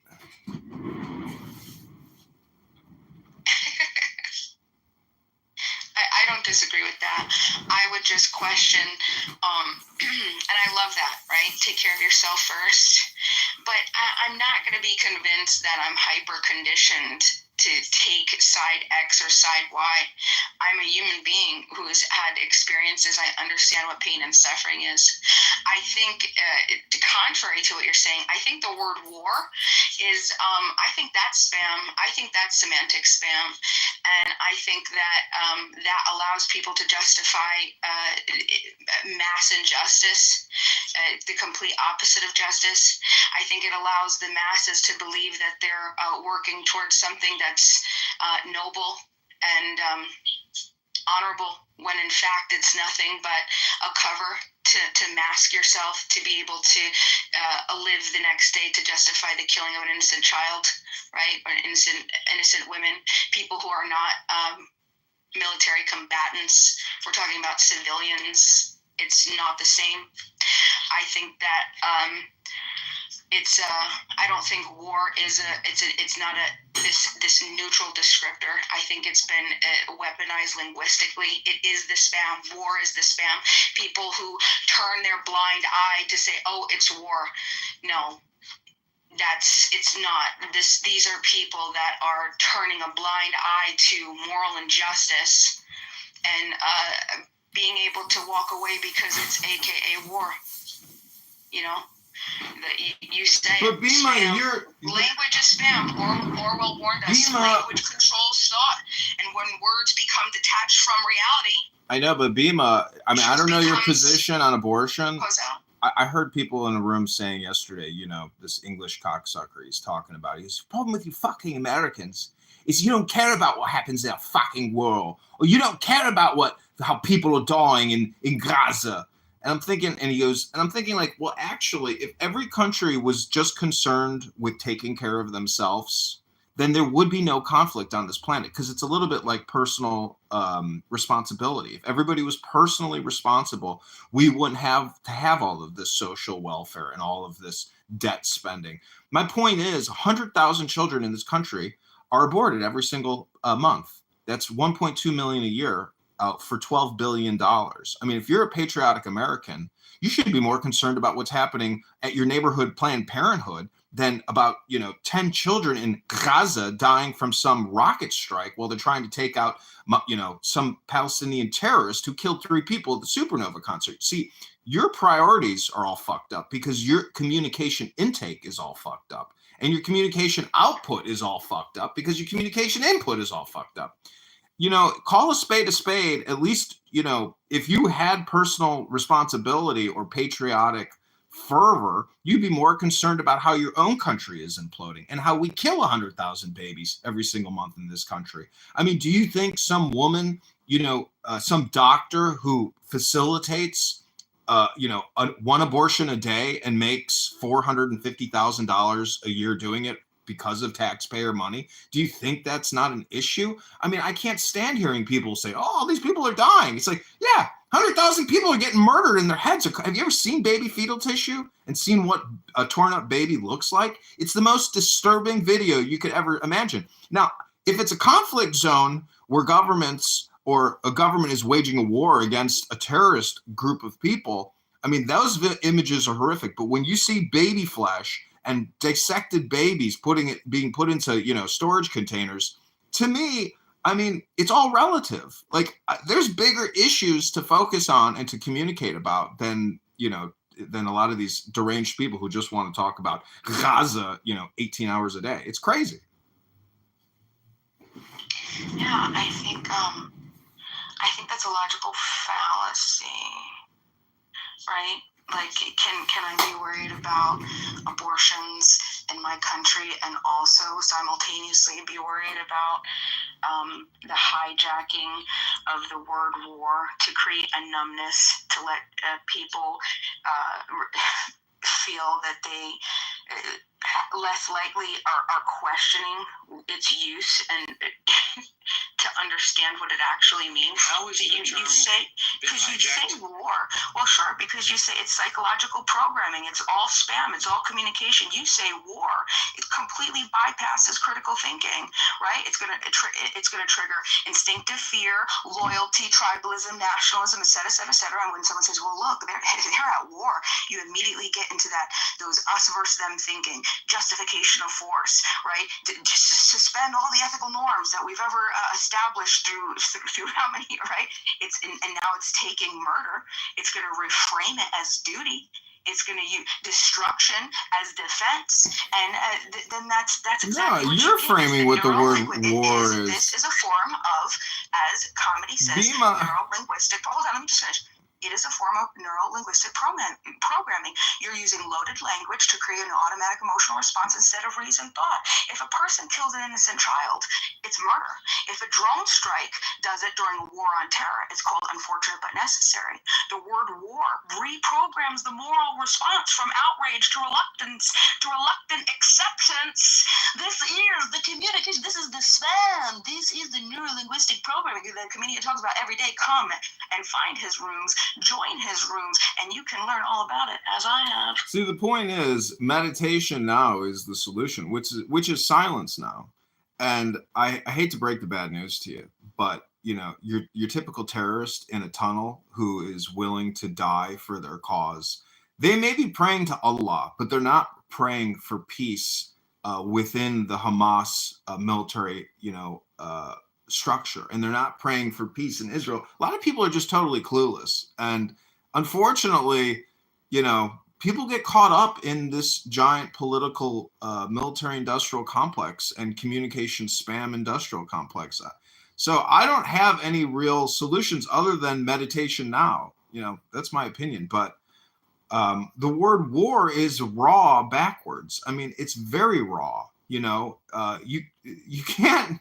If you look at history, it's so raw, it's so brutal, and I have no real solutions other than pray for peace and pray for personal salvation, so that hopefully the world can have salvation. But Bima, I mean, happy Memorial Day.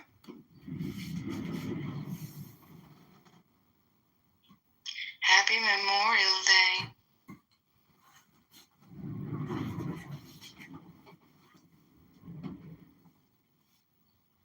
I mean, violence sucks, but I mean, in Chicago, 30 people just got blown away this weekend by gunfire. Where's the National Guard to stamp out all the gunfire and all the what I would call domestic terrorism? It would be too racist to go into black neighborhoods with the military to put down the gangbangers who are murdering each other and murdering innocent people. I mean, how far do you take it? That's the problem, is if you decide to go all in, there's negative repercussions. If you decide not to go in at all, there's negative repercussions. You're damned if you speak. You're damned if you stay silent. You're damned if you have an opinion. So, Bima, again, I just go back to that. Again, personal improvement is the only real viable methodology to improve the world and to save your own life. Otherwise, you just become a victim of spam. Everything that you've heard here today, if you are listening to this, congratulations, you are a victim of spam.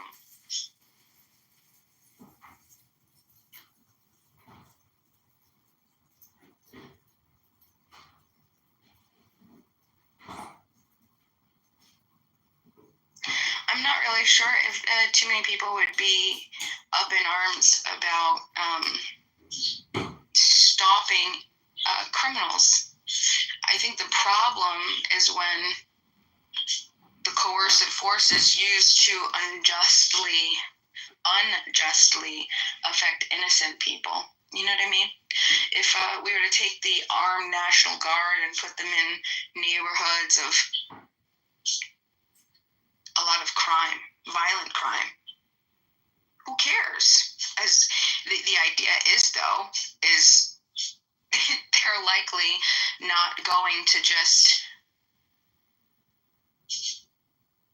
affect, attack, or stop the criminals. They're going to be getting in the way and interfering with peaceful lives.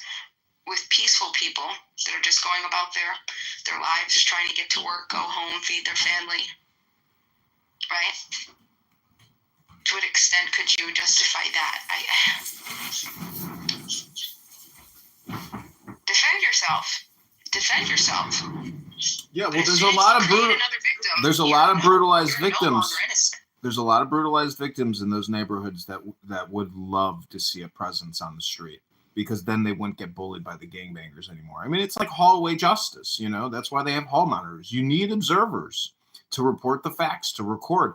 I mean, these security cameras, you know, that supposedly record things in these high danger zone areas, they need to dox these people. They need to do facial software recognition and post them on police department websites saying, is this your son? This is who it is. This is a gangbanger who's out on the streets all day long. I mean, dox these people. You know, the court of social justice is really the only court of justice we have nowadays. You know it. I know it. All these courts, all these lawyers and judges, they're all liars and corrupt. They fuck over people left and right. I mean, the divorce courts, the child support courts, these are huge wastes of time, energy, resources.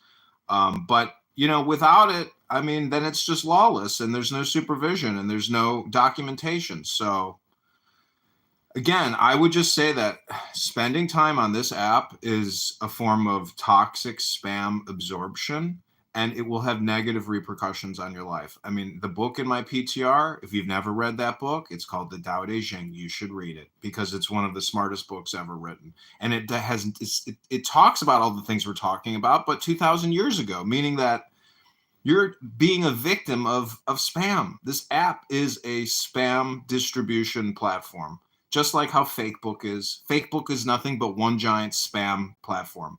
And then they mix in advertisements, which are more spam. So if you want to become free and enlighten yourself, you have to pick up a book. There's no other way to do it, because most people can't just give you a compression of the wisdom. And it only really changes your life if you process the words through your brain, and then you start to build a comprehension of what you're reading.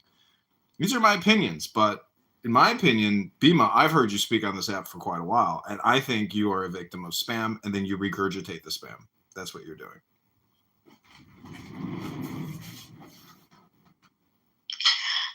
You know what? I don't find a lot of people that agree with me here. I think usually when I take positions, they're generally the position that has the most ick, you know?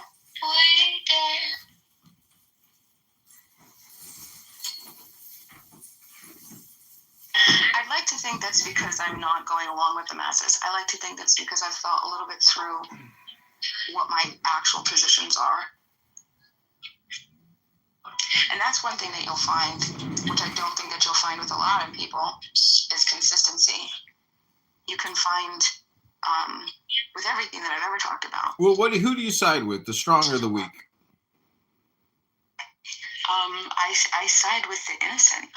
I side with the individual who's willing to operate in a realm of voluntary consent and not aggress upon another peaceful person or their property. That's who I side with. Right. Who is going to reciprocate rights with me? Who is going to allow me to become the best individual that I possibly can, allow me to become creative, explore my innovations, explore all of the things that I do in this small, short little life that we have, this small little, we're all little artifacts. Who wants to do that? I want to talk to you, and I'll fight next to you as well. Because I don't want to have anything to do with what you want to do with your life. I want to allow you to live peacefully, and I'll fight for that. Let's fight against the people who don't want that. Let's fight against the people who are stuck in fear and scarcity and control. See, the problem with that is it's still just spam. It's not actual meditation education. I mean, the whole point of meditation is essentially to get past these words, which are all just spam. And until you realize that words are causing these problems, it's just a question of personal development and self-improvement. I just don't see what you're saying actually changing the world, changing people's opinions, or even changing yourself. I think the only way to really change the world is to program yourself through books. And these are memories that books are people's entire lives compressed into 100 pages, and they're gone, but their thoughts and their concepts are still there. And people aren't utilizing these books.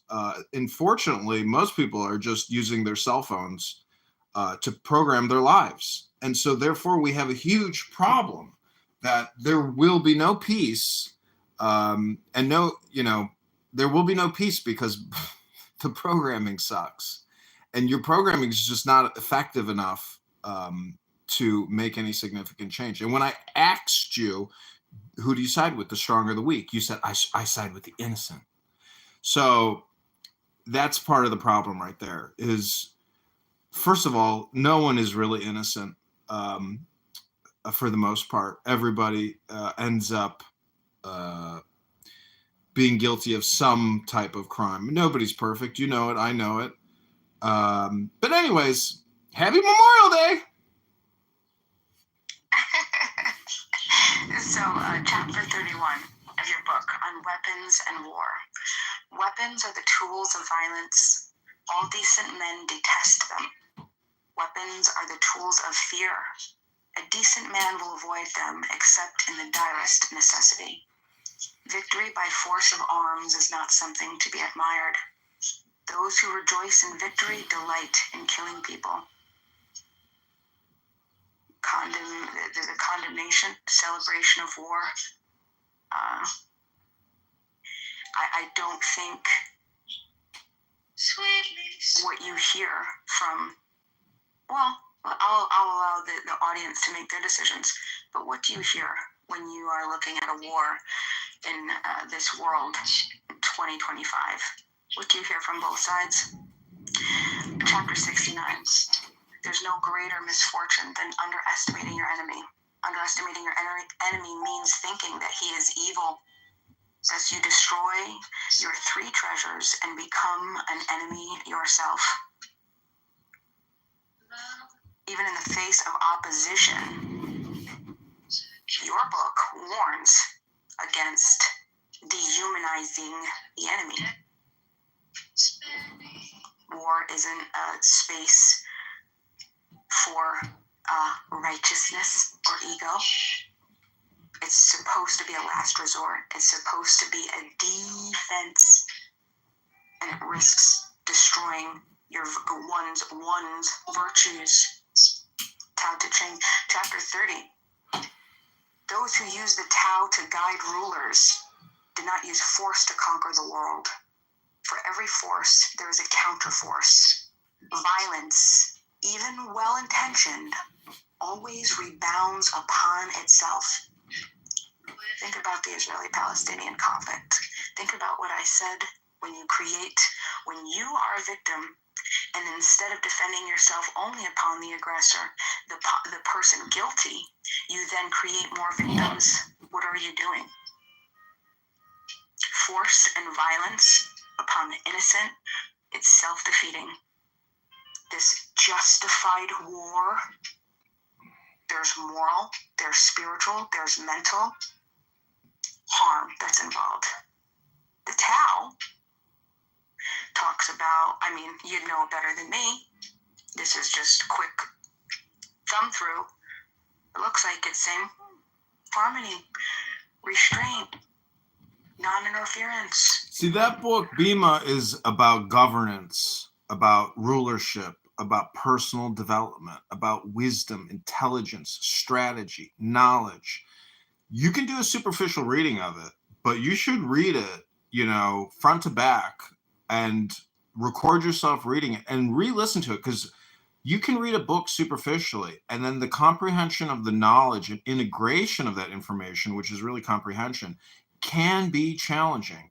You can't just read something once. Sometimes you got to read it twice, 3 times, 10 times to really understand it, because there's a lot of hidden messaging in there, a lot of double entendres, triple entendres, relativity. So I don't know. It's a very powerful book because it's programming, and it's programming for success. It's called The Great Way. It's the way. You could say Jesus is the way. So that's why I would encourage you to read that book. But El Normo is here. El Normo, you just missed an interesting conversation about conflict resolution, war, death, life. And happy Memorial Day to you, El Normo. Happy Memorial Day. How did I miss a good conversation? Well, Bima was just reading from the Tao Te Ching, which was talking about conflict and how violence blows back at you as the terrorists in Gaza and now the civilian population are experiencing. El Normo, how do you separate civilian deaths in conflict? Because Bima was big on proportionality. If 1,500 died in Supernova, only 1,500 should die in Gaza. That's not proportionality. She doesn't know what that word means in this context. Proportionality. I'm sorry? I'll let you go, El Normo. Go ahead.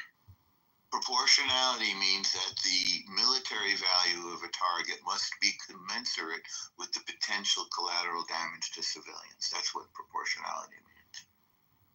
There is no such thing as, if you kill 10 of ours, then we kill 10 of yours. As we learned, for example, in World War II, obviously we killed far more Germans than Germans killed Brits or Americans, although we all lost a lot. The idea when the other side starts a war, as Hamas did, is to kill the other side. Just have a It's saying. up to them to protect their women and children. But instead, they hide behind their women and children. They plant their military assets among women and children in order to maximize the number of shaheeds or martyrs. This is a death cult that we're fighting. You dig?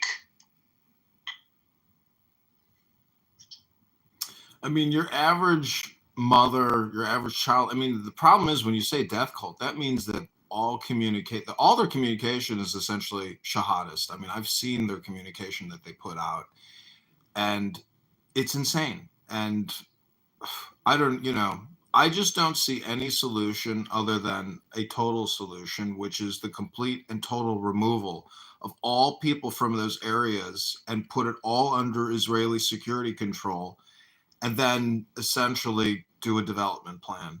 And it's unfortunate. Trump says he wants to do. I mean, Israel is not going to say that, but Israel will say the following. If you can live peacefully, you can stay. And if you pick up a gun, we're going to come and take it from you. We're not going to do it gently. We don't need to do it gently. If you declare war, we're going to beat your ass. That's a fact. And Aziz in the audience knows that, and the people of Gaza know that, and the people of Hamas know it. The Hamas we've wiped out their leadership, and we've sort of cut off their supply of money. They're in rough shape right now. Israel is very serious this time. In years past, I think we've conducted ourselves a little bit less definitively, but this time it's going to be different. I mean, do you think it's like an all or nothing solution, that I'm proposing, but from like a citizen perspective, to just know that terrorist fervor to your immediate south is an ever-present reality. I mean, maybe it's an ever-present reality everywhere. I mean, I don't know if you know Alan Watts, but he has this book called The Wisdom of Insecurity. But as a citizen, I mean, you should demand absolute security. I mean, what are you going to work for every day? To just pay somebody's pension and salary? I mean, you want security and you want total security. Which means transparency. I mean, in Chicago, where 30 people get killed every weekend, I'm thinking like they got all these security cameras everywhere. It's like, and they have social recognition software. Identify these people, dox them, put them on a Chicago police website with their photo, with their address, with who their employer is. I mean, total surveillance. What makes you think we're not doing that right now? Well, it's not public. It's not on some kind of public registrar or ledger where you can identify and even receive an alert. Hey, known suspect in your area. I mean, I want surveillance and I want to be notified of potential threats in my area.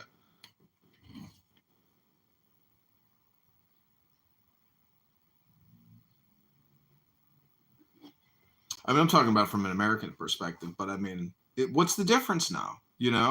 I mean, human rights are security rights, not to be killed by Islamic radical terrorists while you go to some concert.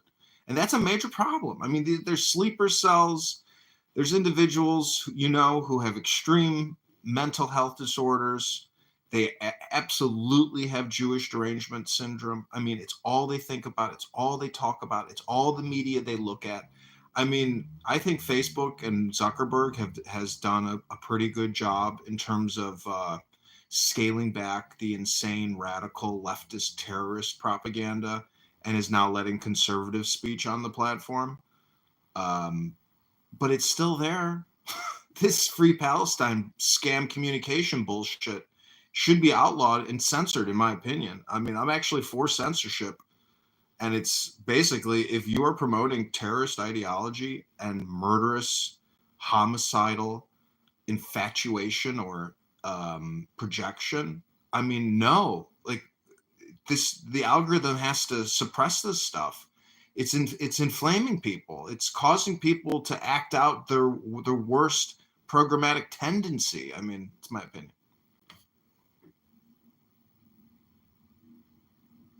Do you think truly in your heart of hearts that people are intentionally supporting terrorism versus believing that it is a response to injustice? What's the GDP for Pakistan? In 2023, the gross domestic product, GDP, of Pakistan was $337.9 billion. By the way, we got a new notification. You want to hear it? Yes. One new notification from Amazon. U.S. National Weather Service has issued a coastal flood statement for South Slope.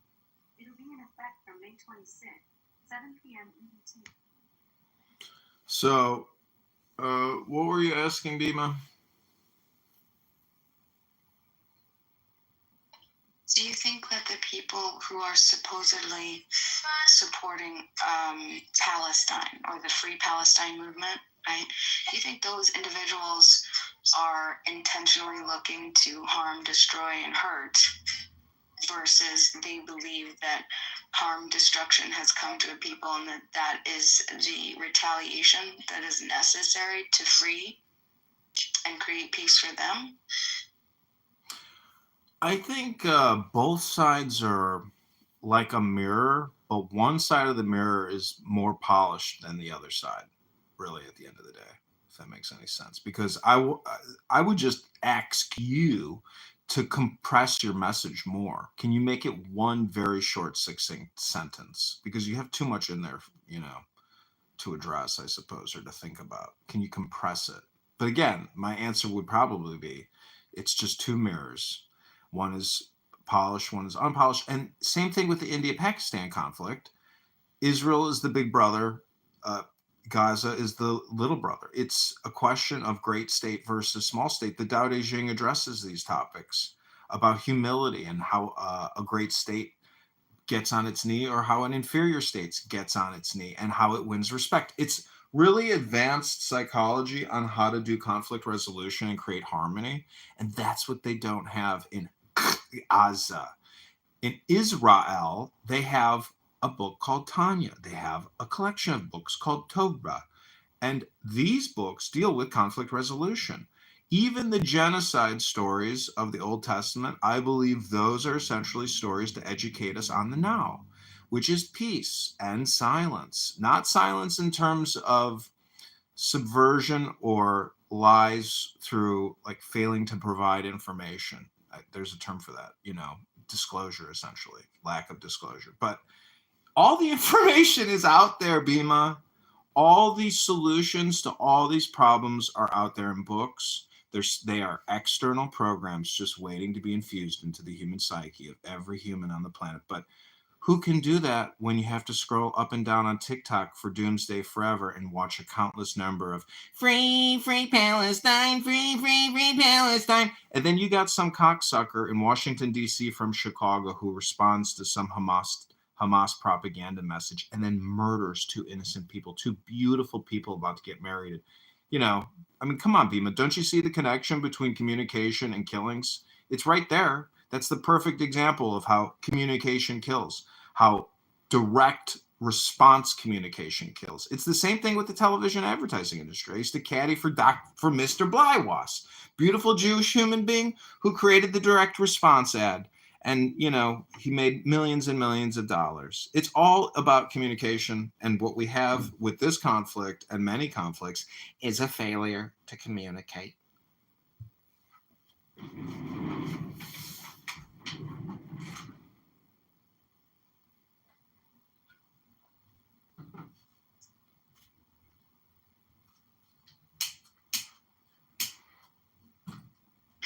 I like to try to understand people, right?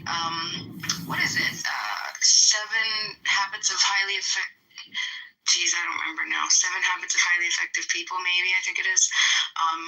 Stephen Covey. But anyway, I don't remember if that's the name of the title. It sounds like it sounds good enough. But one of the rules is seek first to understand and then be understood. I'll just leave it out there. Well, the saying is, you know, you can create life or death with your tongue. That's what spam is. I mean, you can come on here and you can just spam people with death messaging, or you can spam people with life messaging, which is wisdom and intelligence. Look what Aziz is saying. I mean, look at his perspective. He is programming us, and he's highly programmed. A lot of this is just relativity. It's just, but anyways, El Normo, any positive message you want to share with us this beautiful Memorial Day? Sure. Let's remember the brave members of the IDF who fought the war for Western civilization. People like Aziz in the audience, they look down at Western civilization.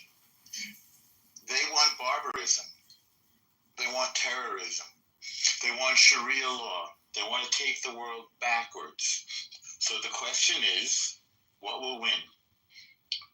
The forces of Western civilization and enlightenment and democracy, or the forces of murder and darkness, Sharia law, terrorism, barbarism? I believe in America. I believe in Israel. I believe in justice. I believe in the light to the nation. And we'll see if the forces of good, like America, like enlightened democracies, triumph over evil, like Pakistan, like Hamas, Hezbollah, Houthis, Al-Qaeda, Boko Haram, Al-Shabaab, Palestinian Islamic Jihad, the Al-Aqsa Martyrs Brigade. I mean, they have a terror group for every letter of the alphabet. Why is that? Why are there so many jihadist terror groups? Because they want to take over the world and subjugate democracies. Are we going to let them do it? I don't think so. Israel isn't. America isn't. So let's hear it for those who gave their life for freedom and democracy against the forces of people like Aziz in the audience, who want to take the world back and cover women up in beekeeper suits and create grooming gangs in England and terror groups like Hamas and the Houthis. I believe America and Israel will win. Well, you know, we have the world's biggest superpower on our side. By the way, do you want to mod me, Comedy?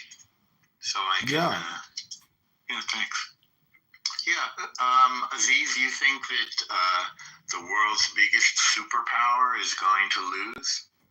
I would bet on the moral high ground. I would bet on democracy. I would bet on the United States. But let's just see. Aziz thinks this has something to do with race. But again, he doesn't know what race he is. Do you, Aziz? You're just some vague sort of mishmash of a fake state created by England, aren't you? Isn't that true, Aziz? And now you are living a stranger in a strange land, Aziz, waiting for the world to turn against you when it said it's had enough of your grooming gangs and your terror groups. Right, Aziz? I don't think that we have. I think we have much more in common than we don't. I think El Normo is a guy who wants peace and freedom, and I think Aziz is a guy who wants peace and freedom. No, Aziz wants Islamic domination. He doesn't want peace. Israel has always offered the, oh, it's true, Aziz. Of course it is. You want to, didn't you just say that Europe is Muslim now? See, you don't listen to yourself, but we listen to you. When you say you want to destroy the state of Israel, and you want to destroy America, and you want to destroy the West, we hear you. We understand your intention. We take you seriously. The question is, do you think we're going to let you do that? Take a look at Gaza. If you bother us, then you're going to get Gaza. That's a fact, Aziz. So take your best shot. No, I didn't say women and children have to die, Aziz. That's your guys who say that women and children have to die. That's what Yahya Sinwar said. He said that he wants his women and children to become shaheeds. Aziz, we will say the prayers for your death. I'm going to leave that up there. God kill you if you're lying. You don't even know the truth anymore, do you, Aziz? You don't know up from down. You don't know left from right. You don't really speak English. We're a stranger in a strange land, Aziz. You don't really fit in, let's be honest. We don't have any interest in your terrorism or your grooming gangs or your lying. I hope God does give you the justice that you deserve, Aziz, and I'm sure he will. The lying is ending, Aziz. Your lies are over. It's truth time. It's time to pay the piper, Aziz. That's what's happening in Gaza. Do you think anybody wants to go put up with the terror that you guys export? You never did address that, Aziz. Why are you guys such terrorists, huh? Why do you kidnap people? Do you think that's okay? I don't think it's okay. And Bima, thank you for the positive things you said. And I think before October 7th, a lot of decent people believed that what you believe, that other people have the same interests. But you know what? They don't. And they say that they don't. They say that they want October 7th over and over and over. It does give you the justice to eat. We're going to stop them. I'm not sure how much of that is ingrained in the religious text made them to believe such, right?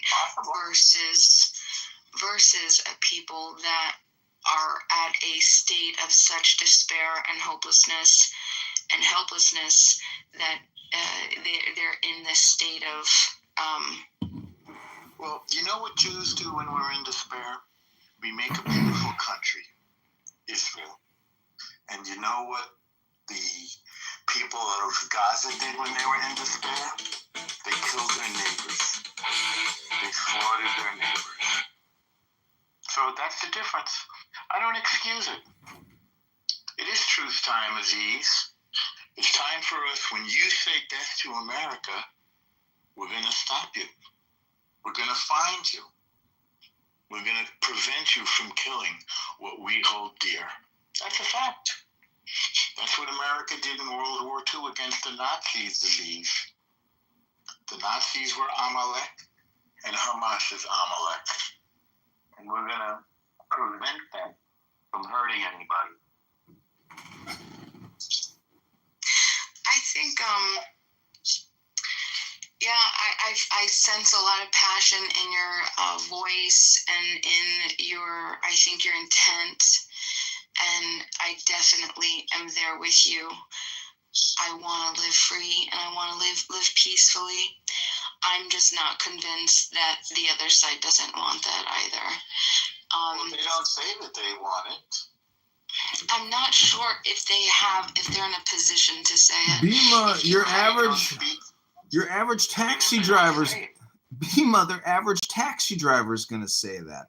The radical Hamas militants are not going to say that. I mean, you got to understand that this is that the now destroyed individuals who led this ridiculous October 7th operation have been put in the ground. I mean, you have to look at it from the perspective of pirates. I don't know how to describe it any other way. These are savage, ruthless pirates that did this type of thing. I mean, these are the worst type of mafioso killers you can possibly imagine. To do what they did on October 7th is so fucking sick.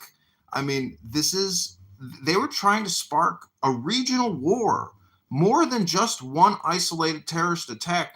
It was so vast in scale that, I mean, listen, I don't know. Conflict. No, this is accurate comedy. They wanted to ignite the ring of fire. They wanted Hezbollah to attack from the north. They wanted the Houthis to attack from the southeast. They wanted Iran to attack. And it failed. Israel extinguished the ring of fire. Israel grew from this because it seized land defensively. When we're attacked, it gives us the right to take your land, and we're not giving it back. Maybe they'll learn their lesson this way. They clearly don't care about their own lives, but they do seem to care about their land. Hashem is pleased, Aziz.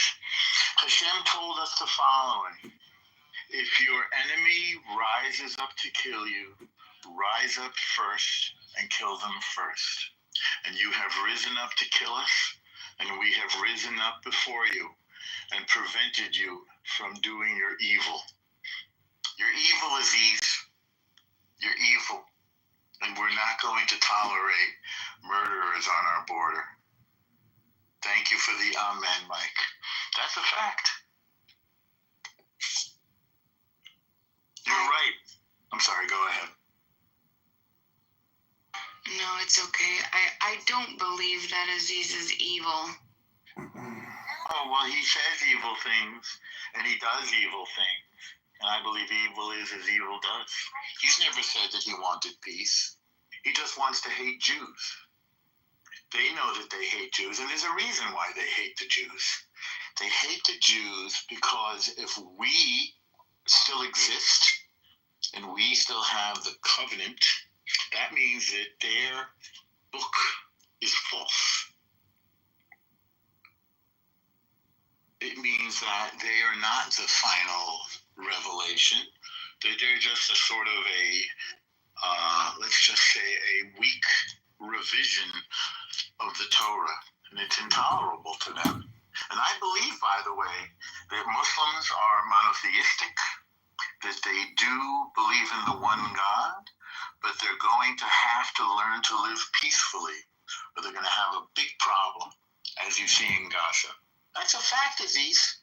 You can't get around it. How do you view Trump's meeting with the head of Syria and Saudi Arabia?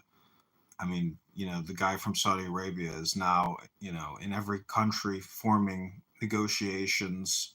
I mean, how do you view peace in at least Syria, Saudi Arabia with Israel? But I mean, Lebanon. What Trump said on his plane yesterday is that him forming deals with the Muslim nations of the Gulf and with Syria was good for Israel.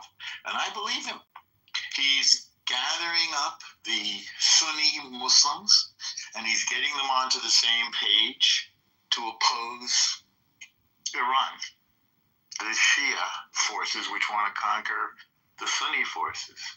And he's strengthening them and making deals and bringing them into the fold of the Abraham Accord. Syria now, by the way, Syria is in negotiations with Israel right now. They don't want to mess with Israel. Israel took out all of Syria's military assets. Yes, you're right, Aziz.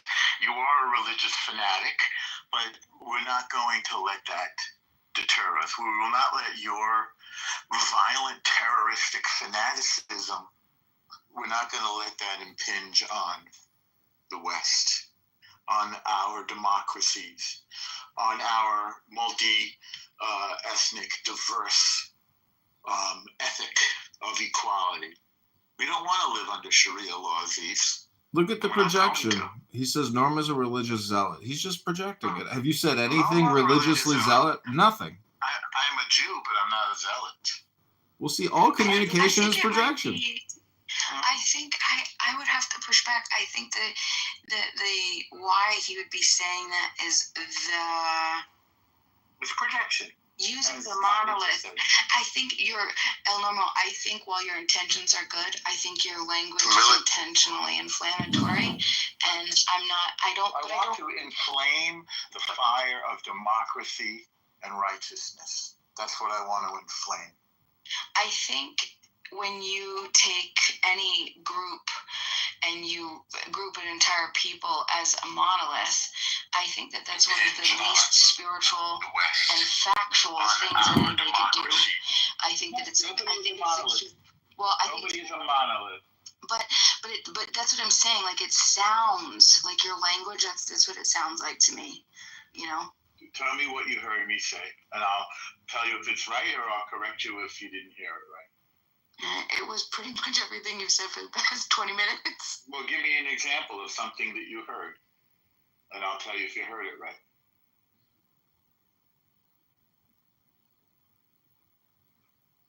Sam, did you want to say anything?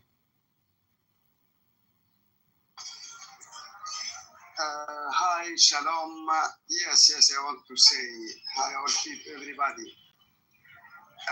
Just heard something I want to tell you. I'm ex-Muslim. I know Islam books very, very good. 15 years YouTuber, Arab language, speak YouTube. I am firm what Trump, I have the video. I download the video of Trump before he tell Islam, 11 September, Islam hate us. And from the books, he's right. Why people know tell the truth? Islam, Quran, Sahih al-Bukhari is what Prophet Muhammad tell. He hate Jews, Christian, and kill them. I know the passage. It's clear. It's white. No people tell no. I know very good. I'm ex-Muslim. Don't lie to people. Be proud of your religion. Even the Shuyukh, English and Arab, they tell our religion is killing Jews, killing Christian, it means American. And we take the America and we take England and all the world. Jihad. Many verses, I know it. Not what they tell you. Me, I am for Islam out of state, Islam out of Europe. Is okay. He's right. Why? You're speaking about Trump and Saudi Arabia and all, just to have two sentences. Trump, he know Arabic Saudi, they hate America. Emirates hate also Israel, but they're afraid of Iran, Shia. They're afraid, that's why, taqiyya. It's called taqiyya in Quran. Oh, love you, Netanyahu and Trump. Trump. Taqiyya, it means in Quran, it means you are in American Muslim, for example. You hate them, you want to kill them because Allah, he tell. But I do taqiyya, I tell, I love you, American. When I meet you in state, when I'm strong, I will kill you. Taqiyya, it means submission. No, you tell something, but in your heart is other thing. I love you, American, but in his heart and brain to kill you, but he cannot. He's not strong. You understand? Saying that they're big liars. They're big liars. Yeah, liar. Yeah. You can lie in Islam in three cases: in war, and also taqiyya. It's same. It's in Quran. It's Islam. Islam is like this. Is in Quran. Allah, they tell them.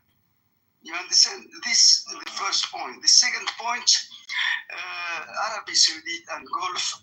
I know geopolitically. Now they have no choice to be together with America and Israel. Why? To destroy Iran. But they think, when they destroy Iran, after the Gulf, they have milliard, they can destroy also, from inside, with Islam, America, and Europe. But that's why, but they don't like Christian. I know the Quran, I know to kill you, but he cannot, he's not he, as you tell comedy, I believe, yes, he wants to destroy, not Iran people, the nuclear and infrastructure. He go with Gulf, Sunnite, just to attack Iran. Yes, and after he will change. You understand my idea? Both they do taqiyya, Yeah, thank you. Mike Free, thank you. Thank you, Sam. Do you understand, Aziz? You can give a thumbs up if you understand. Yeah, Sam is being honest here. So once you stop being Muslim, Sam, then you stop lying? Sam? Yes. No way I stopped Muslim 15 years ago. I stopped to love Hamas. I stopped to love Palestine. I stopped to hate America, France, because they colonized us. I am original from Tunisia. Then I changed. I was savage. Now I'm human. When you are in Islam, you are savage. Muhammad with Quran, Allah, he make you savage. But when you go out from Islam, you are human. You love Jews. You love. I was in Israel, America, of course. I love France. You understand? All Muslims they hate Jews. All Muslims they want to destroy Jews. All Jews. I know, but they don't taqiyya. They learn us when we are children in Tunisia, in Egypt, in all. You should know. Wake up, Christian and Jews, don't let them in your country, destroying your country, because they are, invasion, they want to colonize and change the bigger plasma in France. It's done. Islamization is done, approximately in Sweden, in Germany, in England is Afghanistan, is Kandahar for me. It's a long story. And state, until now you are controlling Muslim. When you will be more than 2% Muslim is problem. Believe me, they must be 0.5%. When they are 30%, they bam to take the country. Look, Ethiopia, they are Muslim 17%. They are the other Orthodox. They take Jews. All Muslims, they want to destroy Jews. All Jews. I know, but they don't learn us when we are. Minister is Ahmed, is Muslim, and they put Ethiopia, the majority Ahmed, and they are quiet. They will do the same state when they are much, also in Sweden, also in Germany. I'm ex-Muslim and know what they do with Islamic brotherhood in America. They are planning for this. Is Islam equal for me? Islam equal ISIS equal Muslim brother equal Daesh equal Shabab equal Boko Haram. I know very good what they are planning. In Quran, they must take all the world Islam, and after even the Vatican, and after they broke the cross. Beware about this. Beware, I tell you, in books in Arab. I don't know they translate false in English. Terrorism 860. It's ترهبون عدو الله. Terrorism, enemy of Allah, in American and all, but they do it fight the enemy of God. Their translation is false. Many like this. Okay, thank you. Mike Free.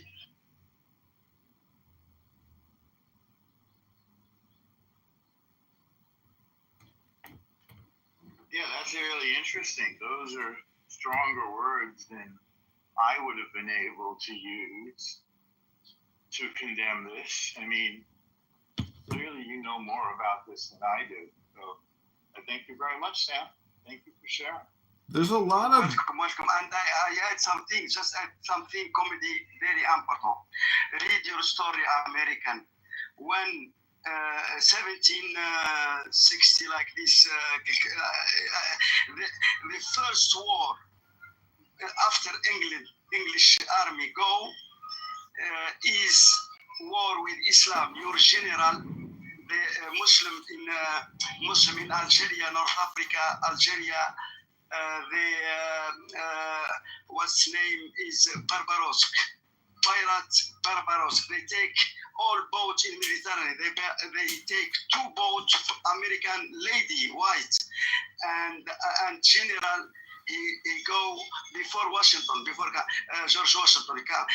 First war, he go to recuperate it was war with Barbaros, Eta Barbaros in North Africa. Read your story. The first war is against Muslim. Believe me, and the ambassador of state, he go in Libya. He speak with the minister of Eta Barbaros. He tells them the first war. Our Quran tell the verse 5, Surah 5, verse 5. He tell them our Allah to kill. اقتلوا المشركين حيث وجدتموهم. Kill no Muslim where you find them.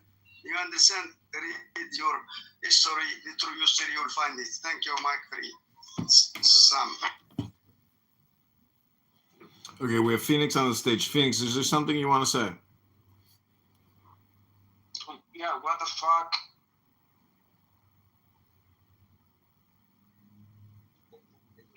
Is that it? What the fuck? Shut your ass off, El Normal. Why would I do that?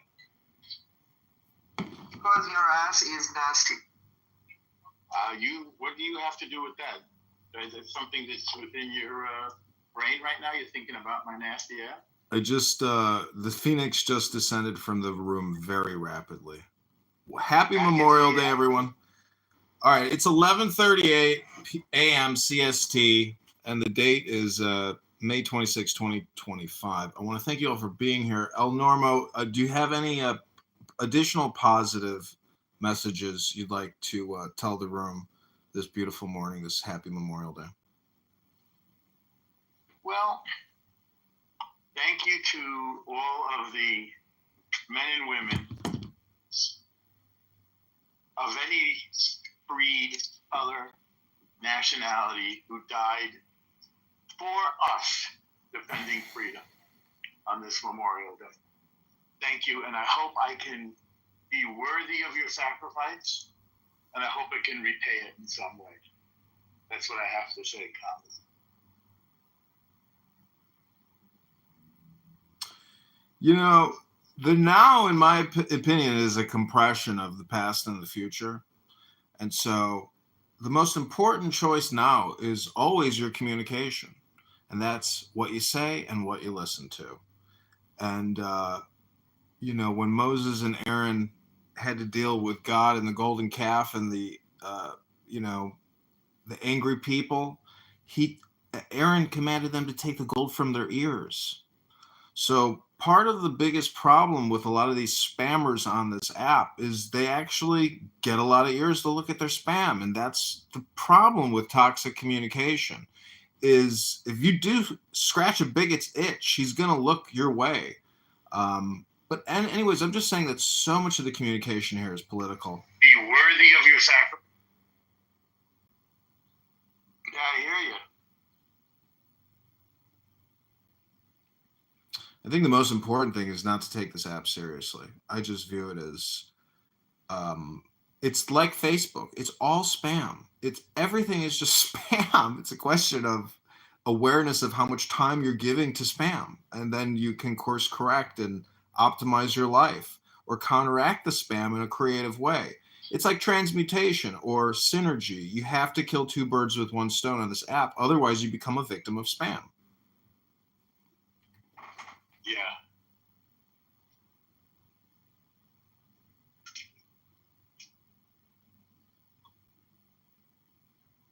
Well, I don't take the app seriously, but I take myself seriously. And I try to be careful with my words. And I use this app to clarify what I think. Not unlike Hamlet in the eponymous play by Shakespeare. By articulation, I seek clarification and redemption. I don't know if you're using X at all, but what's amazing is you can ask Grok question right in your post. You can say, hey, at Grok, summarize this concept, summarize this link, etc. You can use AI to essentially compress communication now, and also synergistically create content while you're actually using the AI chatbot to create the content. It's just kind of an innovative way to create content. But, you know, communicating with people here is also a unique experience because everybody is essentially, you know, 65 million years of evolution communicating their personality in a way, or lack thereof. And really, personality is basically large language modeling. So a lot of, again, from a native English speaker, I recognize that a lot of international speakers are here essentially running their algorithm versus our algorithm, which is our language, you know, large language model. So it's an interesting experience to speak with non-native English speakers, but I also say that, you know, I know that the opportunity cost from consuming their spam on this app is that I'm looking at 1,000 books in front of me, and I know how much more useful a book in front of me is than actually communicating with somebody here on this app, because I'm not creating larger language models and concepts and historical frames within my own self. So that's why I say, if you can use this app synergistically, there's less of an opportunity cost to using it. However, you know, anyways, those are my thoughts. So anybody else want to say anything? Any closing thoughts? Yeah, I'll have a quick clothing thoughts. My clothing thoughts. Yes, let's remember all of the people that have served well and honorable, grateful for the freedom that they did fight for. I think that there's also a lot of space that we can also give to the innocent civilians that have been slaughtered during war unjustly. On his return, Americans showed their gratitude. I think we should also mourn them. Pershing's words, it didn't hurt America to have a general so bold that he was dangerous. The Tao, chapter 30. Force is followed by loss of strength. This is not the way of Tao. That which goes against the Tao will soon perish. No unit, no I don't individual won the think that war. we should dominate, divide. Obviously, simple, very basic things, but specifically when it comes to our language, the us versus them mentality, I think is very dangerous. I think we should remember that each of us are individuals first, which is the largest minority on the planet. And I think that everyone, no matter who you are, you have the right to self-defense. And that is Soldiers, the best thing. ladies and gentlemen, coming over here, You are no longer there was a very great on the lesson. defense. You The are no longer first 4 hours, the victim. You now also we passed over a destroyed land, and that leads you to utterly destroyed. the feedback You who have not seen it do not know what hell looks like from the top. That's what Germany looks like.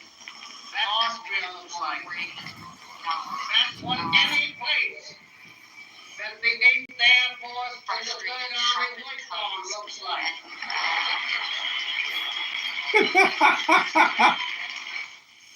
You must remember this. That from west to various towns and Germany, and Austria, whose names I can't pronounce, but whose places I have removed.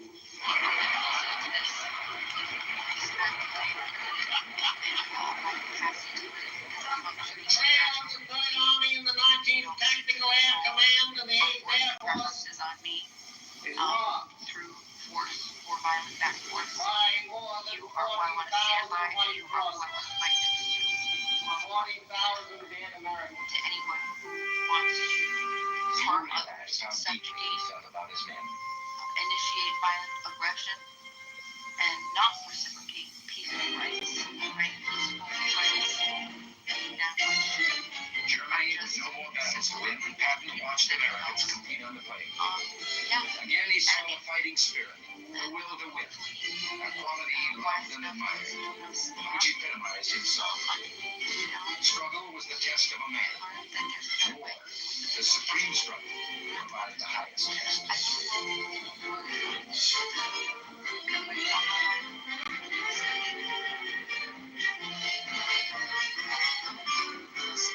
Thank you, committee, بما قدروا, and hope America stay great, America, and beware about. I hope not America one of those days they will be like Europa, bigger plasma, Islamization, Balkanization, Afghanization. I hope not. Bye bye. Thank you very much.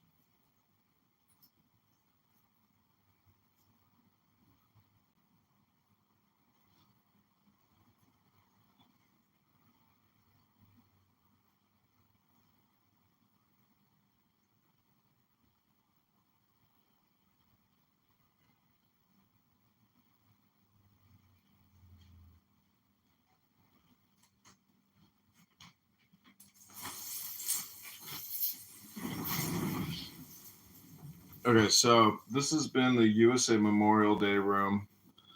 I threw Israel up in the title there with a sun. Anybody else in the room want to say anything? It's now 11:48 a.m. CST. And then I'm going to read something from a book and remind everybody to read a book today or tomorrow or the next day out loud. Just read it on Clown House. No need to just keep talking and talking and talking. It's not getting anybody anywhere. 5 years of spinning around. It's a dance, everybody. It's the song that never ends. Until you personally pick up a book and read it. Use the app. Flip it on its head upside down and just start using the app to read books to people. Oh, El Normo, it'll be the biggest, most exciting thing that's ever happened to you. Because then you can reprogram people here, you know. First, get them into a deep meditative relaxation state, and then hypnotize them with a book. Or just read them the book from the very beginning. It's just a thought. Oh, El Normo, you'll like this one. This is a treasury of Jewish maxims and aphorisms. Curiosity, the first step to betrayal. Every man thinks himself a great actor who deserves a wider audience. One woman is enough.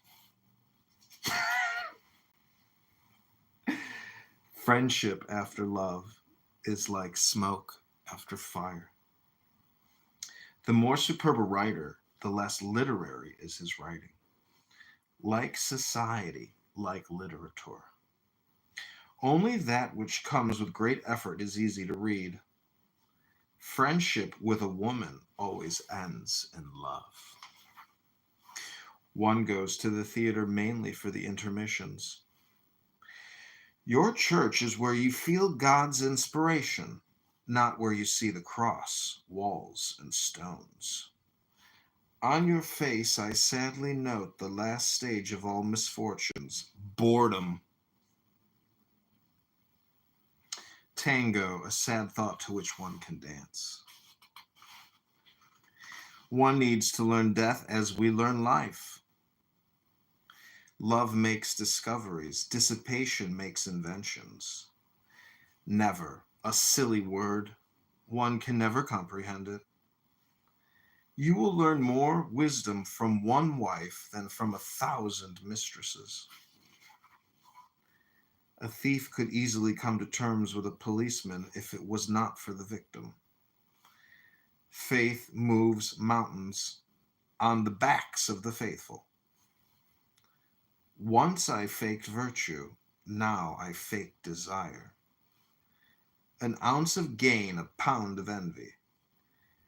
A friend in need is a friend indeed, but it's better to feed illusions at a good dinner. The women I dreamt of never refused me. God makes so many beautiful women, but they always scold a womanizer. Experience God's gift when you no longer need it. Who has loved 100 times does not know love. Big quarrels should be settled with little losses. More courageous is he who fears not the whip but fame. When 1,000... Is this a Pictodus? No, this is a treasury of Jewish aphorisms. Wow, they're very good. Thank you. Yeah, sure, they are good, aren't they? I like this book. It's they're very quick little eureka moments. They're very great, reflective, and wise tools. When 1,000 sheep realize that they have 2,000 horns, watch out, shepherd and sheepdog. An empty head nods more easily. Do not desire your neighbor's wife in vain. Tragedy to fall in love with a face and marry the whole woman. Throw a lucky man into water and he'll surface with a fish in his mouth. Life, a lifelong death sentence.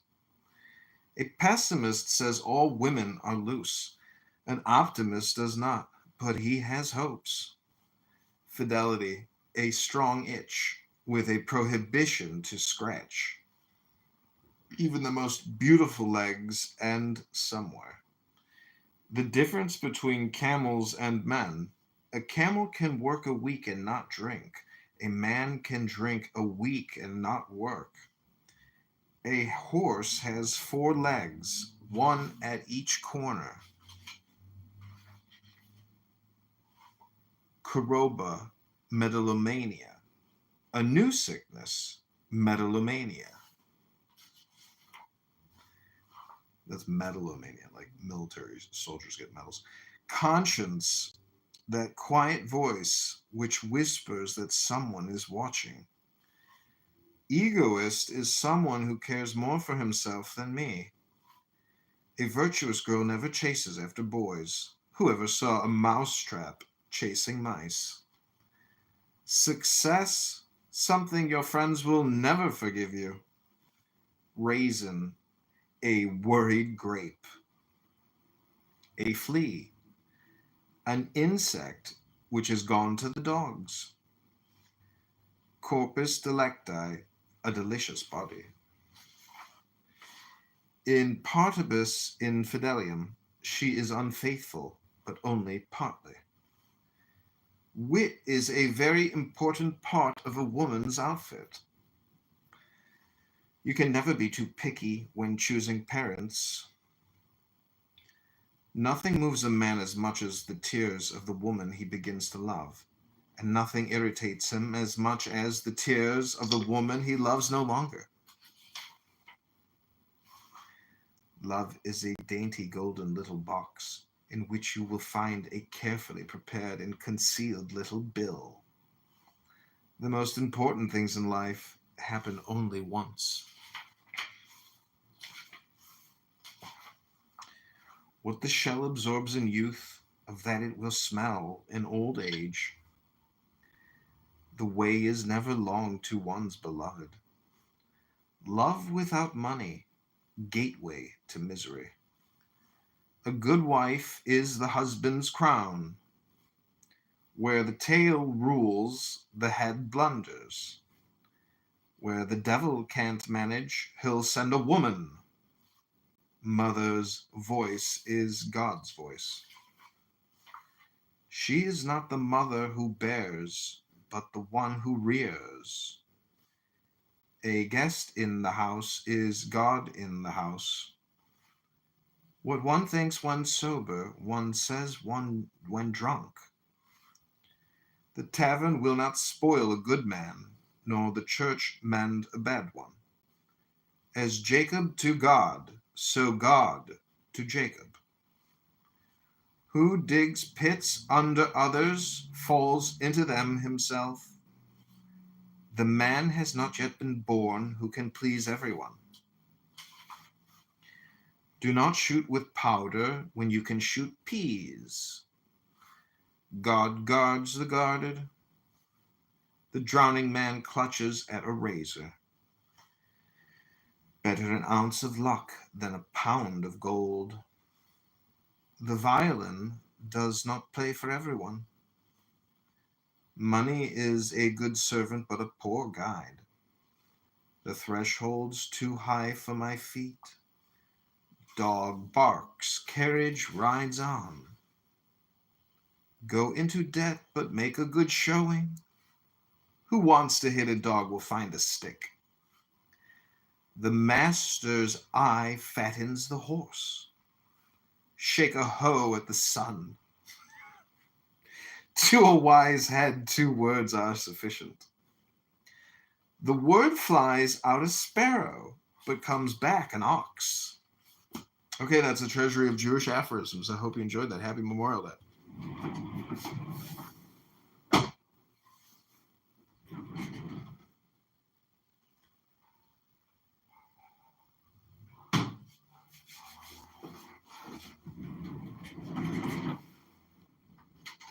Okay, this will be the last brief thing I read, and then I'm going to end the room. These are the golden sayings of Epictetus. I'm just going to read 2 pages and create some YouTube videos. These are 60-second clips.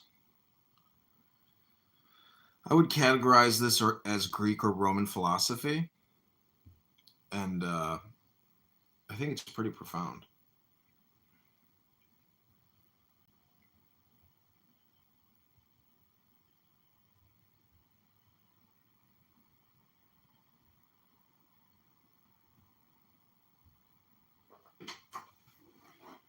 Here we go.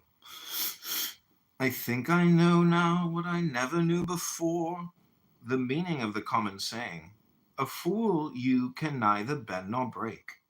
Pray heaven I may never have a wise fool for my friend. There is nothing more intractable. My resolve is fixed. Why? So madmen say too, but the more firmly they believe in their delusions, the more they stand in need of treatment. Oh, when shall I see Athens and its Acropolis again? Miserable man, art thou not contented with the daily sights that meet thine eyes?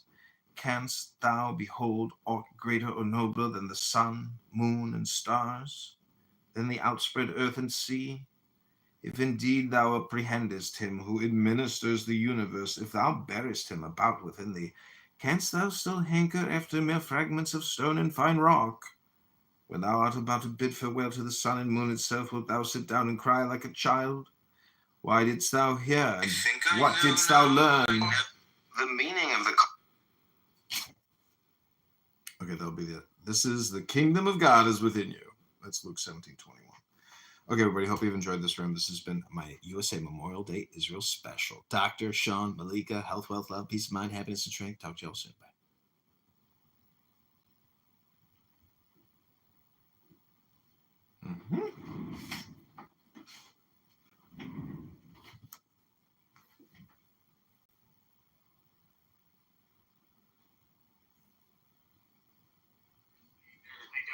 What are you arguing? Of course they do. What are you talking about? No, you need huge data centers. You need huge data centers.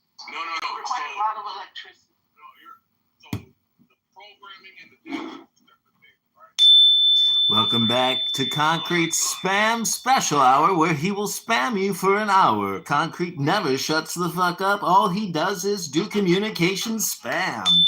Welcome to the Concrete Spam Happy Hour. Happy Memorial Day, everyone. I hope you all do well with Concrete Spam. It's nothing but communication spam. I wouldn't even call it hypnosis. I would just call it spam. Back to you, Dr. Concrete Spam. Imagine if I was famous and all of these fans that were like mentally deranged and constantly followed me around. That shit would suck, bro. Imagine a non-famous person having this many fans. It's crazy. Anyway, they definitely have books on language. You're the other guy, right? Anyway, so that's two fans for a non-famous guy. Doesn't matter that you came in, you are trolling incessantly, and it's embarrassing. Now that you're here, I do. There it is. Anyway, nobody cares. Like, you're annoying everybody else's entertainment, right? Everybody else is suffering because you're such a fan. Yes. Because you're such a fucking fan. You ever made me think? You're right.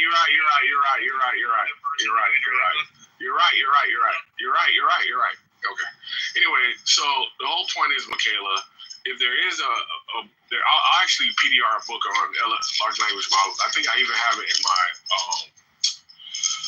fucking outbox or cart. That was like one of my next projects. If they can figure out what goes into them, they can figure out how to limit them, Michaela. I don't think it's a big deal to This worry is about. what the people are saying, is that alignment, they would have to understand. It's not, alignment means being able to figure that out. And they haven't been able to do it. They've been trying for 10 or 20 years. They haven't figured out what? Well, bring something recent or... They haven't figured out what, Michaela? Alignment. How to align What does that mean? towards human values. Oh my God. Okay? They can't. You have to. Have you ever heard of Eliar Yudkowsky? He's the one who got me onto this 2 or 3 years ago. Look him up, Eliar Yudkowsky. He had just had a recent interview, and look up the AI 2027, and watch these presentations on YouTube, and then figure out which books you want to buy, because the books have to be very recent. And I think a book.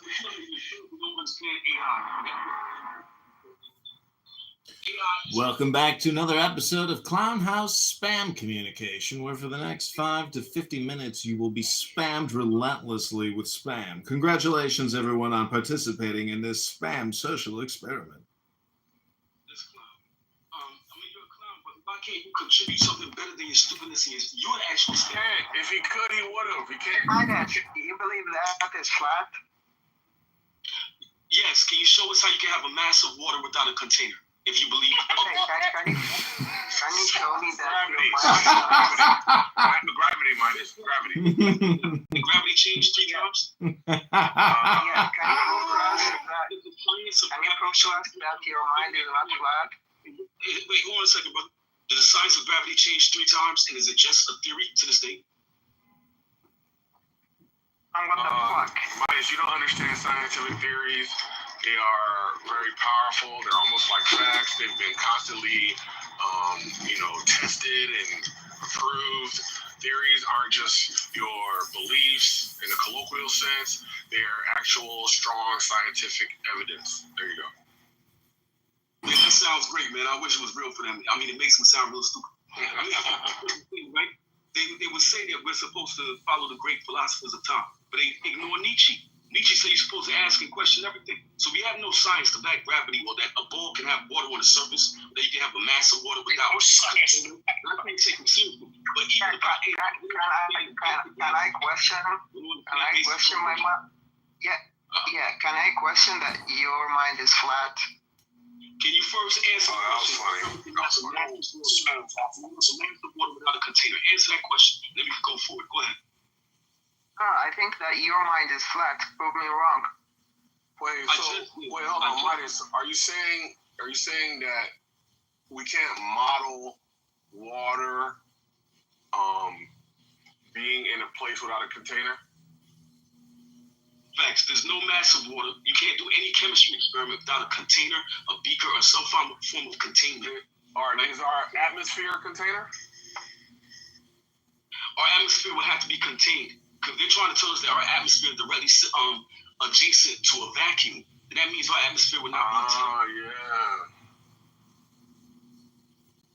I don't know, bro. I think this is a losing battle, irrespective of, because I actually am very sympathetic to flat earthers, but I feel like the worldwide conspiracy is hard to swallow, pause, and I feel like, I think that's pretty much it, the worldwide conspiracy. It's just very difficult to swallow. Well, that's just a feeling, brother. We have the World Economic Forum, we have the United Nations, we have NASA. These people make $56 billion a year, so they're incentivized to lie. If it is a lie, they'll be incentivized. So if they can't show us an actual gravitational experiment, then how can we take them seriously? If everything they say they have is theory, then I can't take them seriously. They can't prove what they're saying, right? But there's a bunch of people that agree with the theory. What do you do? Why take it seriously? Authority and appealing to consensus. That's actually idiotic. If you understand Nietzsche, this is why I brought up Nietzsche. I was calling for getting cooked by a flat earther. Force people to prove their thoughts. But see, these people are low IQ, so they can't handle it. What about all of the mathematical equations and physics and all of this stuff that supports gravity? There are none. See, right now, gravity is quantum theory. Right? It was changed 3 times. It was Newton, then it was Einstein, and then it was Einstein, and now it's Einstein gravity with quantum theory. I can pull up Peace Prize winners.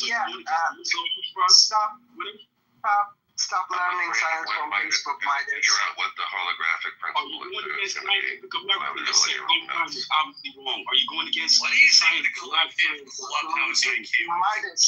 Midas, do you use Facebook? You gotta tell no science to back you. How you act. Can you show us the experiment that keeps water on the bowl, and you can add water to that bowl? Go ahead. Yeah, can I ask you something? Do you use Facebook? How many hours do you use Facebook daily? I'm not on Facebook, you dummy. Can you actually answer a question, or are you just going to deflect like a little crybaby? I'd like to interrupt here, if I may. I just want to welcome you all back to your own super stupid hypnosis session where you will waste your time listening to really stupid shit. Congratulations, everyone, on wasting your time yet again, falling prey to the word hypnosis game known as Clown House. I give you back your Clown House. It's only in Clubhouse that you get to experience the mentally ill so up close and personal. Thank you, comedy. You mean like mine? Having a difference of opinion isn't a sign of mental illness. Being an incessant troll, I think is a sign of mental illness. But if you think that believing that the scientific community isn't like truthful is a sign of mental illness, I would just love to know what is that illness, because what you are dealing with would also be considered a mental illness, because the consensus of the world throughout history has been agreeing with the existence of a God. But for some strange reason, you think you are mentally ill because of your atheism, right, Andricus? Yeah. I'll just ask you, what's the symmetry breaker between an atheist and a flat earther, such that the flat earther is mentally ill, but not the atheist? Well, the symmetry breaker is that you're sympathetic to one of them. Well, no, the difference is that the person who claims they're atheist has nothing to back them. Me as a flat earther, I actually have evidence and experiments to back me. He's actually using Christian science. What's your favorite flat earth experiment? Idea that God curvature of the earth, obviously. What's your favorite flat earther experiment, Midas? The curvature of the earth, obviously. That's clearly not an answer to the question I just asked. Well, let's reframe this as a negative. Midas, what topic do you feel maybe that you are insufficient in knowledge of? What do you not actually know, Midas? What do you think you're weak in? What subject areas or topics do you think you're not really well versed in, Midas? Go ahead, Dr. Midas. Midas, name us a flat earth experiment. Can you show me how you can have water on the Can outside of the you show us a flat earth experiment? The rule experiment though. Midas, can you show us a flat earth experiment? Yeah. I get a bowl of cereal and I can imitate Africa and Australia, right? And all that stuff. What kind of cereal is this? So you use Fruity Pebbles to represent America, and you use Cocoa Pebbles to represent Africa. But after a while, doesn't all the cereal tend to mix? And do you use whole milk or 2%, Dr. Midas? Everyone's like repulsed by you, but they're nice to you because they know you like mentally fragile. Yeah, right? Okay, concrete. You take advantage of it by being an obnoxious weirdo. No, is that clubhouse spam, clubhouse politics, clubhouse projection? What type of spam is that exactly, Dr. Concrete? Don't be so fucking obnoxious. Tone it down a little bit. Anybody. So the reason flat Earth experiment was you take some cereal. Like, can anybody do this for no reason? How you can have a mass of water without a container? Can you get a cup of water to drink without a cup? Go ahead. Interesting. I never thought about it that way, Dr. Midas. Have you ever taken a sprinkler and just sprayed it up in the air and caught all the driblets and the water coming down in your mouth as it makes you all wet, Dr. Midas? Have you ever been to the park where they let the drinking fountain just run on auto and you're drinking from the drinking fountain and consider that the earth is flat and maybe you don't know the truth of the earth or the math? How does the water just keep coming out of the drinking fountain without even pushing the button? How did those mechanical geniuses get the water to flow? It's called pressure, and that water comes from a container within the drinking fountain itself. Reservoirs, which are leading to the drinking fountain. So again, you're pointing to containers. Can you show us how you can have a mass of water, more than 1 or 2 droplets? Not condensation. Can you repeat the cereal experiment for us? Yeah, my cereal experiment works better than anything NASA ever brought. What do you have? Yeah, can you tell us about the cereal simulation experiment, Dr. Midas?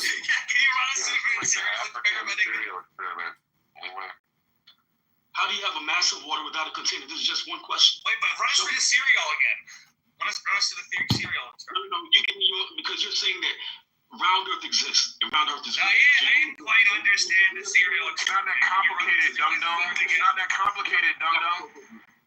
You have to go. Will you run us through the cereal experiment again? Yes. What about what it I'm asking him. Can you run us through the cereal experiment? You're the chemistry experiment without a container, a beaker, and Wait, can you give us the cereal experiment? Why can't you figure it out? You're so dumb. Why aren't you smart? You got Concrete understood. If Concrete understood it, maybe he could run it through for us. That's gonna be obviously. So you get a bowl. You get a bowl. You put water in it, and you can construct the consonants with your cereal pieces, right? Now the issue is try to do that without a bowl. Go ahead. That's an experiment? Yes. If you get a bowl haircut at 3 p.m. on a Friday and they're charging you $20 for a bowl haircut and they don't even give you the fame, I'm just asking a question here. Welcome back to another episode of Clown House Hypnosis, where people talk about anything and everything. It's a total waste of time. It's political. It's projection. It's hypnosis. And it's spam. And it's generally very low IQ. Talking about nothing and wasting all your time. Anyways, I'll give you back the mic. Thanks for listening to my little interlude. I'm going to go read a book and go to the gym. I am complete. I give you back to your spam. Yeah, your brain deadedness was too powerful for me. Yes. The brain rot has fully set in. The name of this room, bro, is called Brain Rot. That's the smartest insult I've ever heard in my life. Welcome back to another exciting episode of Brain Rot. It's a banger. It's called Brain Rot. Welcome back to the Brain Rot. Hi, everybody. To all the Brain Rot sufferers out there. Bob, can you help us out, bro? What do you mean, what's up? Welcome back to the Brain Rot. Welcome back to the Brain Rot. That's right, it's all Brain Rot. Comedy, Bob. Come on, Bob. Well, hold on. I have to change so you can raise your hand. But this is showing y'all low IQ. Can you move comedy to the goo? I was asking you about the rain clouds. So there's no container for that water. It's up in the sky, flying around. There's no container. We're so fucking obsessed. Welcome back to the brain rock, brain rock, brain rock, brain rock. You want to respond to everything I say, bro? Like, get a fucking hobby. Read a book. Go play a video game or something. You obsessed weirdo. Concrete, I'm trying to ask you about rain. Sorry, Roy. I apologize. Go ahead. Minor. What is the container that holds the rain in the sky before it rains? The cloud itself is water vapor, right? That's a container that contains water. We're talking about vapor. We're talking about water. You're running from the argument by running to clouds, bro. So when the water comes from the clouds, does it come like out of a bucket or does it come in droplets? I'm running with water, and this is why your rain clouds won't help you. So can you go back to experiment and show us how water can stay on the surface of the ball? I have a cereal bowl. Very simple. Everybody can go and get it. I don't know what is the container. You're not fucking listen, Royvis. He's talking. You don't know what evidence is? What are you talking about? You're a killer. Listen, I don't get how that's funny, but that's how it is.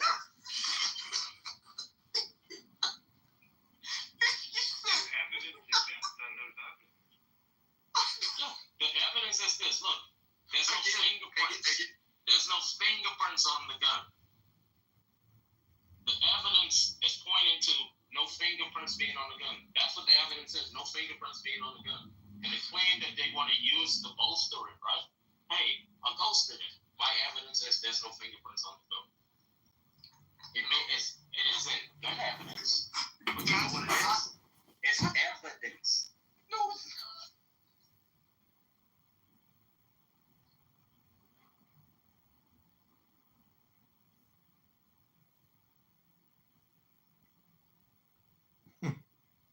I'm gonna create a new room. It's gonna be called Clown House Brain Rot Spam. Niggas started coming in. I'm on my ear. Comedy pop up, boy. Let's see how funny you will. He gonna put us on his YouTube. He's so irritating. Oh, you know, it's not funny. Yeah, this nigga. Okay, this is Clown House Brain Rot Spam.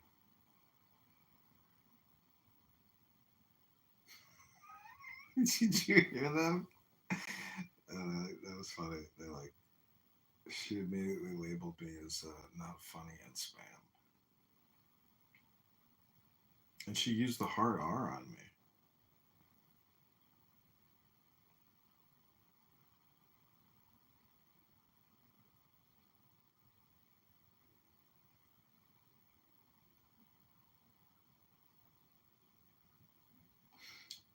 Okay, this is Clown House Brain Rot Spam. What do you have? Can you tell us about the serial simulation experiment, Dr. Midas? Serial experiment.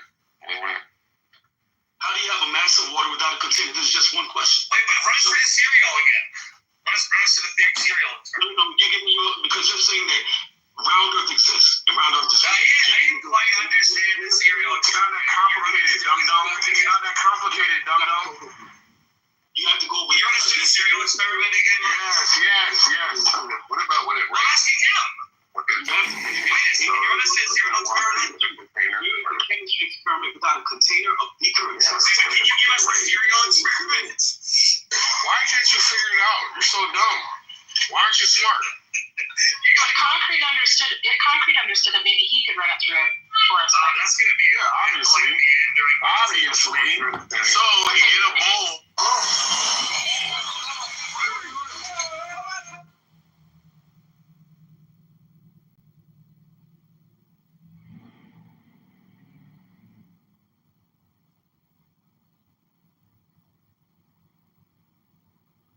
Poor hacks, and let them be turned out to grass. Proof is only possible in mathematics, and mathematics is only a matter of arbitrary conventions. And yet doubt is a good servant, but a bad master. A perfect mistress, but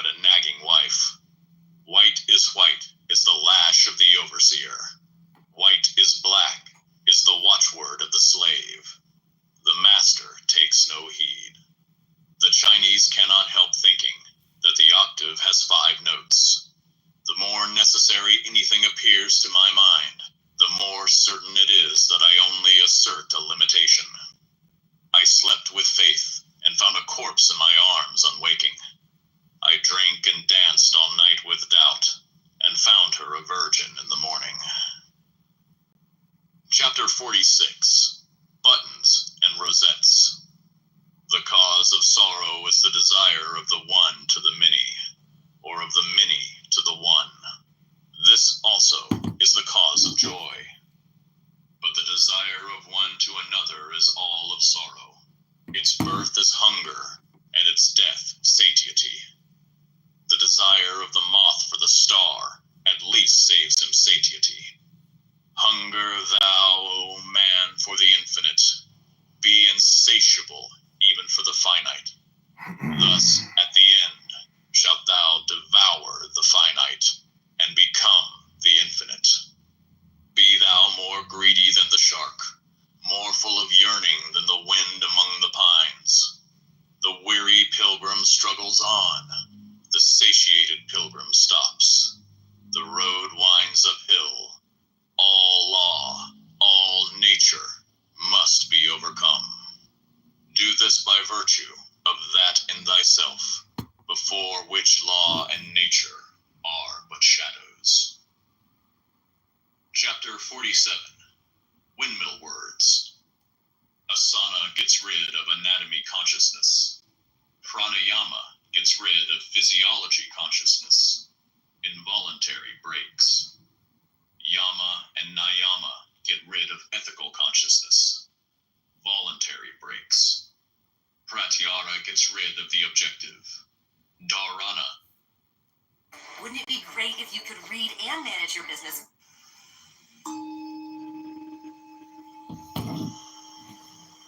Nan-in, a Japanese master during the Meiji era, received a university professor who came to inquire about Zen.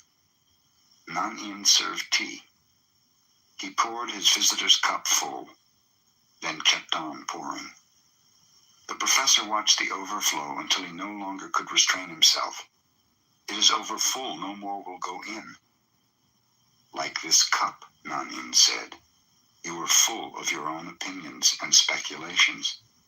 How can I show you Zen unless you first empty your cup?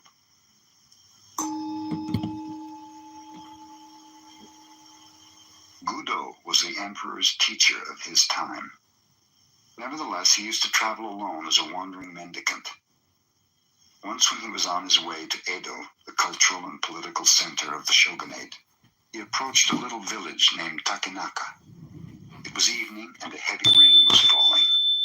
Gudo was thoroughly wet. His straw sandals were in pieces. At a farmhouse near the village, he noticed 4 or 5 pairs of sandals in the window and decided to buy some dry ones.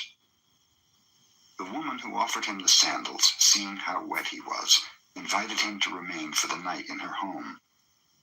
Gudo accepted, thanking her. He entered and recited a sutra before the family shrine. He then was introduced to the woman's mother and to her children. Observing that the entire family was depressed, Gudo asked, what was wrong? My husband is a gambler and a drunkard, the housewife told him. When he happens to win, he drinks and becomes abusive. When he loses, he borrows money from others. Sometimes when he becomes thoroughly drunk, he does not come home at all. What can I do? I will help him, said Gudo. Here is some money. Get me a gallon of fine wine and something good to eat. Then you may retire. I will meditate before the shrine. When the man of the house returned about midnight, quite drunk, he bellowed, Hey, wife, I'm home. Have you something for me to eat? I have something for you, said Gudo. I happened to be caught in the rain, and your wife kindly asked me to remain here for the night. In return, I have bought some wine and fish, so you might as well have them. The man was delighted. He drank the wine at once and laid himself down on the floor. Gudo sat in meditation beside him. In the morning, when the husband awoke, he had forgotten about the previous night. "Who are you? Where do you come from?" he asked Gudo, who still was meditating. "I am Gudo of Kyoto, and I am going on to Edo," replied the Zen master. The man was utterly ashamed. He apologized profusely to the teacher of his emperor. Gudo smiled. "Everything in this life is impermanent," he explained. "Life is very brief.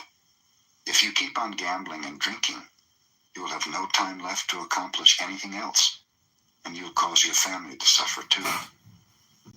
The perception of the husband awoke as if from a dream.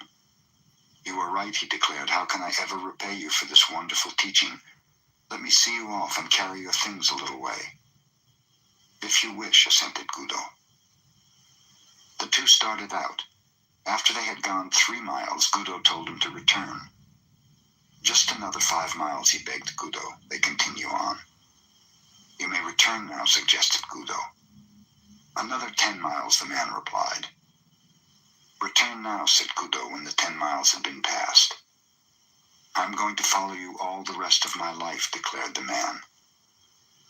Modern Zen teachers in Japan spring from the lineage of a famous master who was the successor of Gudo. His name was Munan, the man who never turned back.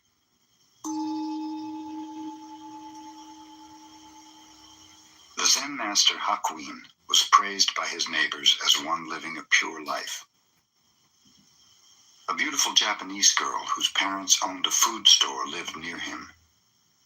Suddenly, without any warning, her parents discovered she was with child. This made her parents angry.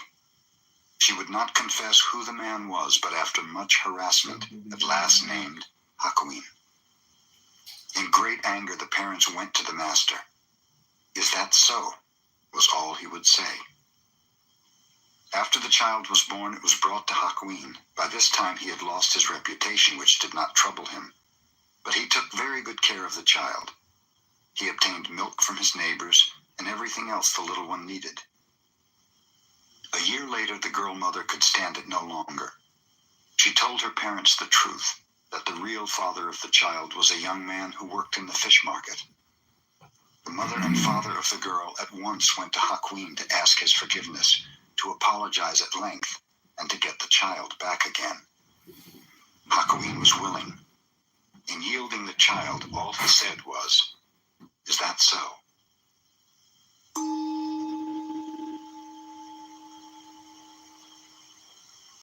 The Master Bankei's talks were attended not only by Zen students, but by persons of all ranks and sects.